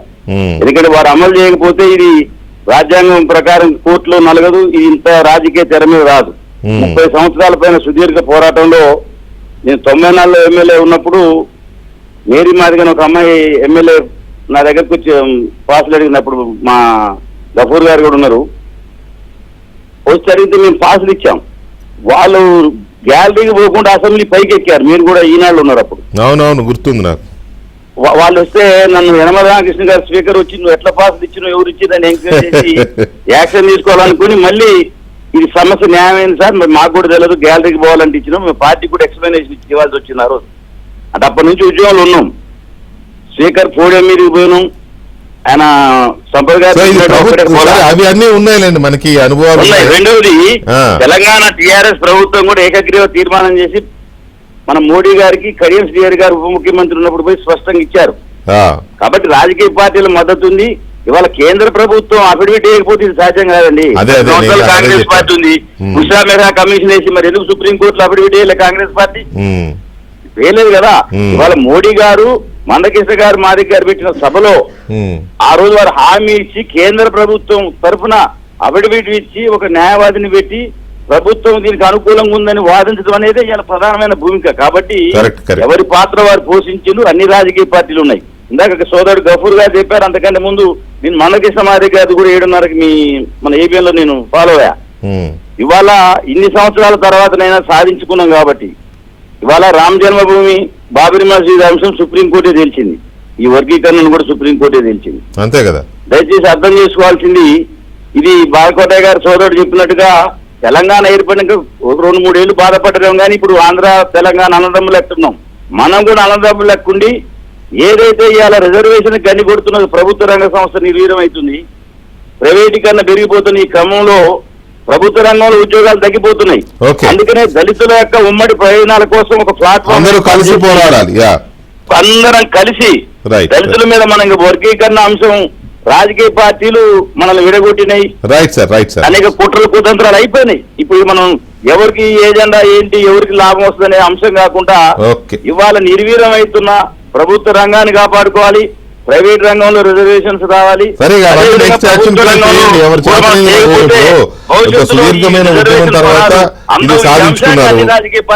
ప్రైవేట్ సెక్టర్ లో తెచ్చుకుంటారా, ప్రైవేట్ సెక్టర్లు తెచ్చుకుంటారా, ప్రభుత్వ పబ్లిక్ సెక్టర్లు తెచ్చుకుంటారా, ఇక అందరూ సాధించుకోండి. దాని గురించి ఎంత చర్చించుకున్నా చేయాల్సింది మళ్ళీ మీరే, చేసుకోవాల్సింది మీరే. Right, anyway thank you very much Venkata Veerayya garu. Thank you అండి. రైట్, రాముడు గారు, ఇందాక మీరు చెప్తుంటే నెక్స్ట్ ఏంటి అనే దాని మీద ఎలా దీంట్లో ముందుకెళ్ళాలి? గతంలో జరిగిన కొన్ని పొరపాట్లు ఉన్నాయి సార్. వర్గీకరణ 96లో చేసినప్పుడు కొన్ని పొరపాట్లు జరిగినాయి. యాక్చువల్గా మన రాష్ట్రంలో ఉద్యోగాలు జోనల్ బేస్ మీద ఇస్తారు. ఫలానా జోన్లో ఇన్ని ఉద్యోగాలు ఉన్నాయి, ఆ జోన్ వాళ్ళ వరకే ఇస్తారు. అలా కాకుండా మన వాళ్ళు ఏం చేశారంటే వర్గీకరణ రాష్ట్రాన్ని యూనిట్గా తీసుకొని చేశారు. అందువల్ల కొన్ని జోన్లలో ఇప్పుడు వరంగల్ జోన్ ఉంది, అక్కడ 70% మాదిగలు ఉంటారు. అక్కడ మాదిగలకి 100 ఉద్యోగాలు కనుక ఎస్సీలకు ఉంటే 70 ఉద్యోగాలు వెళ్ళాలి. కానీ అక్కడ ఈ స్టేట్ని యూనిట్గా తీసుకోవటం వల్ల ఆ జోన్లో వాళ్ళకి తగ్గినాయి. అదేవిధంగా మనకి థర్డ్ జోన్కి వస్తే, సెకండ్ జోన్కి వస్తే గోదావరి జిల్లాలో మాలలు ఎక్కువ ఉంటారు. దాదాపు 60%, 70% ఉంటారు. వాళ్ళు రివర్స్లో వెళ్ళాలి అక్కడ. కానీ వాళ్ళకి అక్కడ స్టేట్ యూనిట్ గా తీసుకోవడం వల్ల అది పెద్ద ప్రమాదం జరిగింది. అందువల్లనే అసలు మాల ఉద్యమం రావడానికి ప్రధాన కారణం కూడా అదే. అక్కడ ఆది ఆంధ్రులు 60% ఉన్నారు. వాళ్ళకి 1% 1 పాయింట్ ఇచ్చేటప్పటికి మొత్తం ఒక టెన్షన్ వచ్చేసింది. ఒక రేషనల్ పాయింట్ చేయాలి and zone must be taken as a unit. ఇది ఒకటి జరగాలి. అంటే మిగతా రిజర్వేషన్లు ఎలా వెళ్తున్నాయో ఇది కూడా అలాగే వెళ్తాయి. అలాగే వెళ్ళాలి. మిగతా రిజర్వేషన్లకి అలా జోనల్ ప్రాతిపదికన అమలు చేస్తున్నారా? లేదు కదా. నేను అంటున్నాను రిజర్వేషన్ లో జోనల్ ప్రాతిపదిక. అదే సార్ నేను అంటుంది, మిగతా రిజర్వేషన్లే. ఇప్పుడు ఒక నోటిఫికేషన్ వచ్చింది, సపోజ్ యూ సే డిఎస్సి అనుకోండి, డిఎస్సి నోటిఫికేషన్ వచ్చింది, దాంట్లో రోస్టర్ ఇస్తారు. రోస్టర్ జోన్ వైజ్ ఇస్తారా, స్టేట్ వైజ్ ఇస్తారా? జోన్ వైజ్ ఇస్తారు. జోన్ వైజ్ ఇది కూడా అలాగే ఇస్తారు. దానికి చెప్పాల్సిన అవసరం లేదు అసలు. వర్గీకరణ ఆబ్వియస్లీ వస్తుంది. వర్గీకరణ జోన్ లెవెల్లో జరగాలంటున్నాను నేను. జోన్ లెవెల్లో వర్గీకరణ జరిగింది అనుకోండి, అది మీరు ప్రభుత్వంతో మాట్లాడుకోండి. రెండోది లెక్కలు కూడా కరెక్ట్ గా ఏ కమ్యూనిటీ వాళ్ళు ఎంతమంది ఉద్యోగస్తులు ఉన్నారు, ఏ కమ్యూనిటీలో డెవలప్మెంట్ ఎంత ఉంది, బ్యాక్వర్డ్నెస్ ఎంత ఉంది అనేది స్పష్టంగా స్టడీ చేయాలి. మీ సంఘాలు అక్యురేట్ ఉన్నాయి ఫిగర్స్, ఏ ఊర్లో ఎంతమంది వాళ్ళు ఉన్నారు, ఎంతమంది వీళ్ళు ఉన్నారని. తర్వాత ఇంకో అంశం ఏంటంటే ఫైనల్ గా ఇక జరిగిపోయింది. విద్వేషాలని ఆపేయాలి. ఆ కులాన్ని ఈ కులం పొద్దుగూకులు ఒక కులాన్ని చూపించి దాన్ని ఒక శత్రువుగానో ఇదిగా చేసేసి ఆ రైవలరీని సస్టైన్ చేయటం కుదరదు.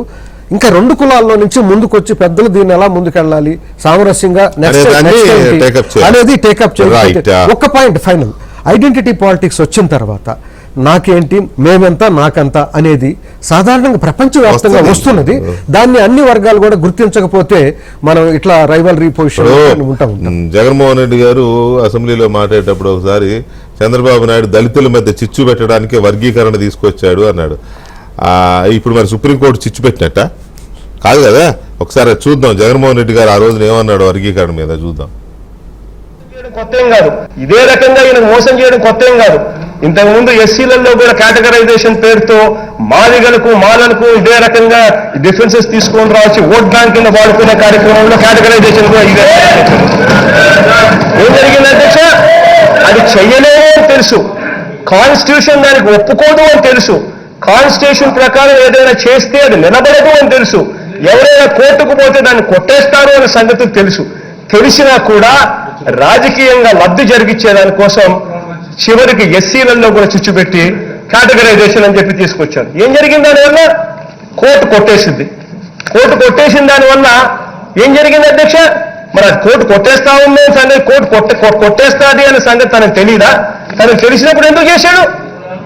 తెలిసి ప్రతి అడుగులోనూ మోసం, ప్రతి అడుగులోనూ రాజకీయంగా ఓట్లకు ఉపయోగపడతారా లేదా అన్నది మాత్రమే అంశం తప్పనిచ్చి రాజకీయంగా ఉపయోగపడతారా లేదా అన్న ఒకే ఒక్క అంశమే తప్ప నిజంగానే వాళ్ళకి ఎలా మంచి చేయాలి, ఏం మంచి చేయాలి అన్న చిత్తశుద్ధి ఏ రోజు కూడా ఈ పెద్ద మనిషి చంద్రబాబు నాయుడు గారికి ఎప్పటికీ లేదు అధ్యక్ష. ఇప్పుడు చెప్పాలి రామాంజలి గారు, ఏ రాజ్యాంగం ప్రకారం ఇవాళ సుప్రీంకోర్టు తీర్పు చెప్పింది? ఏ చిచ్చు పెట్టడం కోసం విభేదాలు తీసుకురావడం కోసం సుప్రీంకోర్టు తీర్పు చెప్పింది? కోర్టు కొట్టేస్తుందని చంద్రబాబుకు తెలియదా అంట. కోర్టు కొట్టేస్తుందని చంద్రబాబుకి ఎలా తెలుస్తుంది? మరి ఇవాళ కోర్టు తీర్పు ఇస్తుందని జగన్మోహన్ రెడ్డికి తెలియదని మనం అనగలమా? ఎవరికి తెలుస్తుంది అది? ఆయన మాట్లాడింది పైగా అందరూ సపోర్ట్లు కొట్టారంటే ఆ పార్టీ పూర్తిగా వ్యతిరేకం అన్నమాట వర్గీకరణకి. అంతే అనుకోవాలి కదా. రామాంజలి గారు క్విక్ రియాక్షన్ ప్లీజ్. ఇప్పుడు సుప్రీంకోర్టు మన దేశంలో అత్యున్నతమైనటువంటి న్యాయస్థానం. ప్రతి పౌరుడు ఆ న్యాయస్థానం యొక్క తీర్పును అంగీకరించాలి. అందులో రాజ్యాంగబద్ధమైనటువంటి పదవుల్లో ఉన్నటువంటి నాయకులు కూడా ఆ తీర్పుని ఆమోదించాల్సినటువంటి అవసరం ఉంది. ఈరోజు చంద్రబాబు నాయుడు గారు రాజ్యాంగబద్ధమైనటువంటి పదవిలో ఉండి సుప్రీంకోర్టు యొక్క తీర్పుని మేము అమలు చేస్తామని బహిరంగంగానే ప్రకటించారు. మరి ఈరోజు అదే రాజ్యాంగబద్ధమైనటువంటి పదవిలో ఉన్నటువంటి జగన్మోహన్ రెడ్డి గారు సుప్రీంకోర్టు యొక్క తీర్పుని అమలు పరుస్తారా లేదా? అంటే ఆయన అమలు పరిచే స్థితిలో లేరు, కానీ కనీసం అంగీకరిస్తారా లేదా? ఇప్పటివరకు స్టేట్మెంట్ అయితే ఆమోదిస్తారా లేదా అన్నటువంటిది ఈరోజు దళితుల మధ్య ఉన్నటువంటి అతిపెద్ద మాట. ఇంకోటి వెంకటకృష్ణ గారు, మా గఫూర్ అన్నగారు చెప్పినట్టుగా ఈరోజు ఏదైతే 30 సంవత్సరాలు లేదా 40 సంవత్సరాలుగా కష్టపడి సాధించినటువంటి ఈ ఉద్యమ ఫలితము ఇక్కడ ఏదో 3 సంవత్సరాలకు ఒకమారు వచ్చే ఒక డిప్యూటీ కలెక్టరో లేదా ప్రతి సంవత్సరం వచ్చే 10 MBBS సీట్ల కోసమో కాదు. ఇది ఖచ్చితంగా ప్రైవేటు మేనేజ్మెంట్లో రిజర్వేషన్లు పొందడానికి దళితులందరూ ఏకం కావాల్సినటువంటి అవసరం ఉంది. ఈ రోజుకి మనకు 15% దాటి 18% దళితులుగా ఉన్నాం. ఆ రోజు చంద్రబాబు నాయుడు 14 నుంచి 15% పెంచాడు. ఈ రోజు 18% పెంచమని అడిగేటటువంటి అవసరం మన మీద ఉంది. దళితులందరూ గమనించాలి. ఈరోజు తమిళనాడులో ఎప్పటికప్పుడు రిజర్వేషన్ పెరుగుతుంది. ఈరోజు 27% ఉంది అక్కడ. పంజాబ్ లో 31% ఉంది.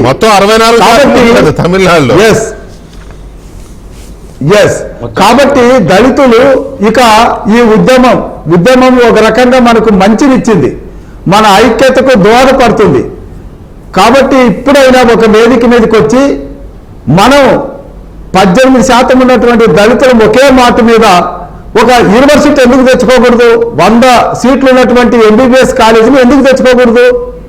అంతే తప్ప వాడికి 2 వచ్చినాయి, వీళ్ళకి 3 వచ్చినాయి, ఆయనకు 1 పోయిందని కొట్టాడాల్సిన అవసరం ఇప్పుడు లేదు. తర్వాత పెద్దలు చెప్పారు జోనల్ వైజ్, వీలైతే జిల్లా వైజ్ వెళదాం, తప్పలేదు. పాపులేషన్ యాజ్ ఎ బేసిస్ కాబట్టి మనము జిల్లా వైజ్ వెళ్దాం. ఇప్పుడు ఆల్మోస్ట్ ఆల్ అన్ని జిల్లా పోస్టులు వస్తాయి. మీరు గవర్నమెంట్ లో ఉన్నారు కాబట్టి అధికార పార్టీ ఎమ్మెల్యేగా మీరు కూడా అక్కడ దాన్ని మూవ్ చేయొచ్చు. జోనల్ వైజ్ బాగుంటుంది అనే ఒక సజెషన్ ని, పైగా మీకు అనుభవం కూడా ఉంది తప్పకుండా ఐఏఎస్ చేసిన వ్యక్తిగా. రైట్. ఎనీవే రామయ్య గారు ఒక్క నిమిషం. బాలకోటే గారు, ఈ నెక్స్ట్ జరగాల్సింది ఏంటి? అయిపోయింది, వర్గీకరణ అయిపోయింది. వెంకటకృష్ణ గారు చెప్పండి. రాజకీయ కోణంలో వర్గీకరణ చూస్తే అది ముడిపడదు. ఎందుకంటే కొన్ని రాజకీయ పార్టీలు వర్గీకరణకు మద్దతు పలికిని, కొన్ని రాజకీయ పార్టీలు దానికి భిన్నమైన పాత్రనే పలుకుతున్నాయి.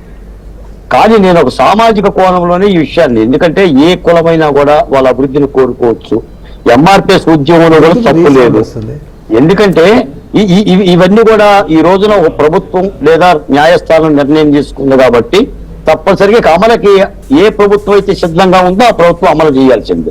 ఇప్పుడు కూడా మనం గమనించాల్సింది, కేంద్రం చేతిలో ఉన్న అధికారాలని ఆయా రాష్ట్ర ప్రభుత్వాలకి న్యాయస్థానం అప్పచెప్పింది, ఉపవర్గీకరణ అధికారాన్ని. అంతే. ఆ చేసుకుంటాయా లేవా అనేది ఆ ప్రభుత్వాలు, ఆ రాజకీయ పార్టీల యొక్క ఇష్టాల మీద ఆధారపడుతుంది. కాకపోతే ప్రధానంగా ఈ ఉద్యమము ఈ రెండు తెలుగు రాష్ట్రాల్లో వచ్చింది కాబట్టి ఈ రెండు తెలుగు రాష్ట్రాల రాజకీయ పార్టీలు కూడా దాదాపుగా ఎంఆర్పిఎస్ ఉద్యమానికి మద్దతు పలుకున్నాయి కాబట్టి రేపొద్దున ఆచరణలోకి వచ్చేస్తుంది. కాకపోతే ఒక మాట ఏంటంటే మేము చెప్పేది, అణచివేతకు గురయ్యే కులాలు అణచివేతను ఎదుర్కోవాలంటే ఐకమత్యంగా ఉండాలి అన్న దానికి విఘాతం కలగకూడదనేది ఆందోళన. నేను మందకృష్ణ మాది గారితో ఫస్ట్ 40 minutes ఇంటర్వ్యూ చేసినప్పుడు కూడా ఆ క్వశ్చన్ పర్టికులర్ గా అడిగా. అంబేద్కర్ గారు ప్రవచించిన దళితుల ఐక్యత, అణగారిన వర్గాల ఐక్యత అనే దానికి ఈ వర్గీకరణ ఏమన్నా విఘాతం కలిగిస్తుందా అంటే అసలు సమస్య లేదు, అది రాకుండా చూసుకోవాల్సిన బాధ్యత మా అందరిపైన ఉందని కూడా ఆయన కూడా అన్నాడు. ఇప్పుడు ఇది వర్గీకరణ వేరు, ఇది వేరు. మీరు అన్న పాయింట్ చాలా వ్యాలిడ్ పాయింట్. కాదు వెంకటకృష్ణ గారు, భారతీయ సమాజమే హస్తం, 5 ఏళ్ళు సమానంగా ఉండవు. భిన్న మతాలు, భిన్న జాతులు, భిన్న సాంప్రదాయాలు, భిన్న నాగరికతలు, భిన్న వేషధారులు, భిన్న కులాలు, అన్నింటిలో అసమానతలు ఉండవు. భిన్న వేషాలు, భిన్న పార్టీలు కూడా, భిన్న రాజకీయాలు. అంటే ఇటువంటి అసంపూర్తి సమాజంలో తప్పనిసరిగా అందరికీ అన్ని దక్కే పరిస్థితి లేదు, వాళ్ళు కోరుకోవటంలో కూడా తప్పలేదు. కాబట్టి ఇప్పుడు ప్రధానంగా మనం ఆలోచించాల్సింది, ప్రైవేటీకరణ అవుతున్న యుగంలో, ప్రభుత్వ ఉద్యోగాలన్నీ కూడా కుదేలవుతున్న యుగంలో, ప్రైవేట్ యుగంలో కూడా రిజర్వేషన్ సాధన కోసం, ఉపాధి అవకాశాల కోసం పోరాటమే దళితుల మాటకు వస్తే బాలకోటే గారు, ఎందుకంటే మొదటి నుంచి చూస్తున్నాం కదా, మొదటి నుంచి అంటే భూమి పుట్టిన కాడి నుంచి కాదు, మేము పుట్టిన కాడి చూస్తున్నాం కాబట్టి ప్రైవేట్ రంగంలో రిజర్వేషన్ల కోసం ఎప్పటి నుంచో పోరాటాలు ఉన్నాయి.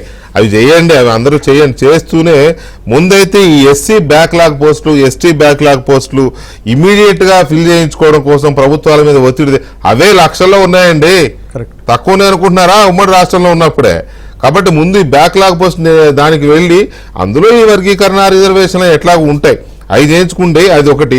తర్వాత ఫైనల్ గా గఫూర్ గారు, ఇప్పుడు ఈ వర్గీకరణ తర్వాత దళితుల ఐక్యత అనే దాన్ని మనం ఈ రాజకీయ పార్టీలు ఏమన్నా కెలుకుతాయా అనే ఒక అనుమానం అయితే చాలా మందికి వస్తుంది. అందరూ అదే అంటున్నారు, మనకు కూడా అర్థమవుతుంది. మీరేం చెప్తారు దాని మీద? పార్టీలకి తప్పనిసరిగా కెలుకుతాయండి.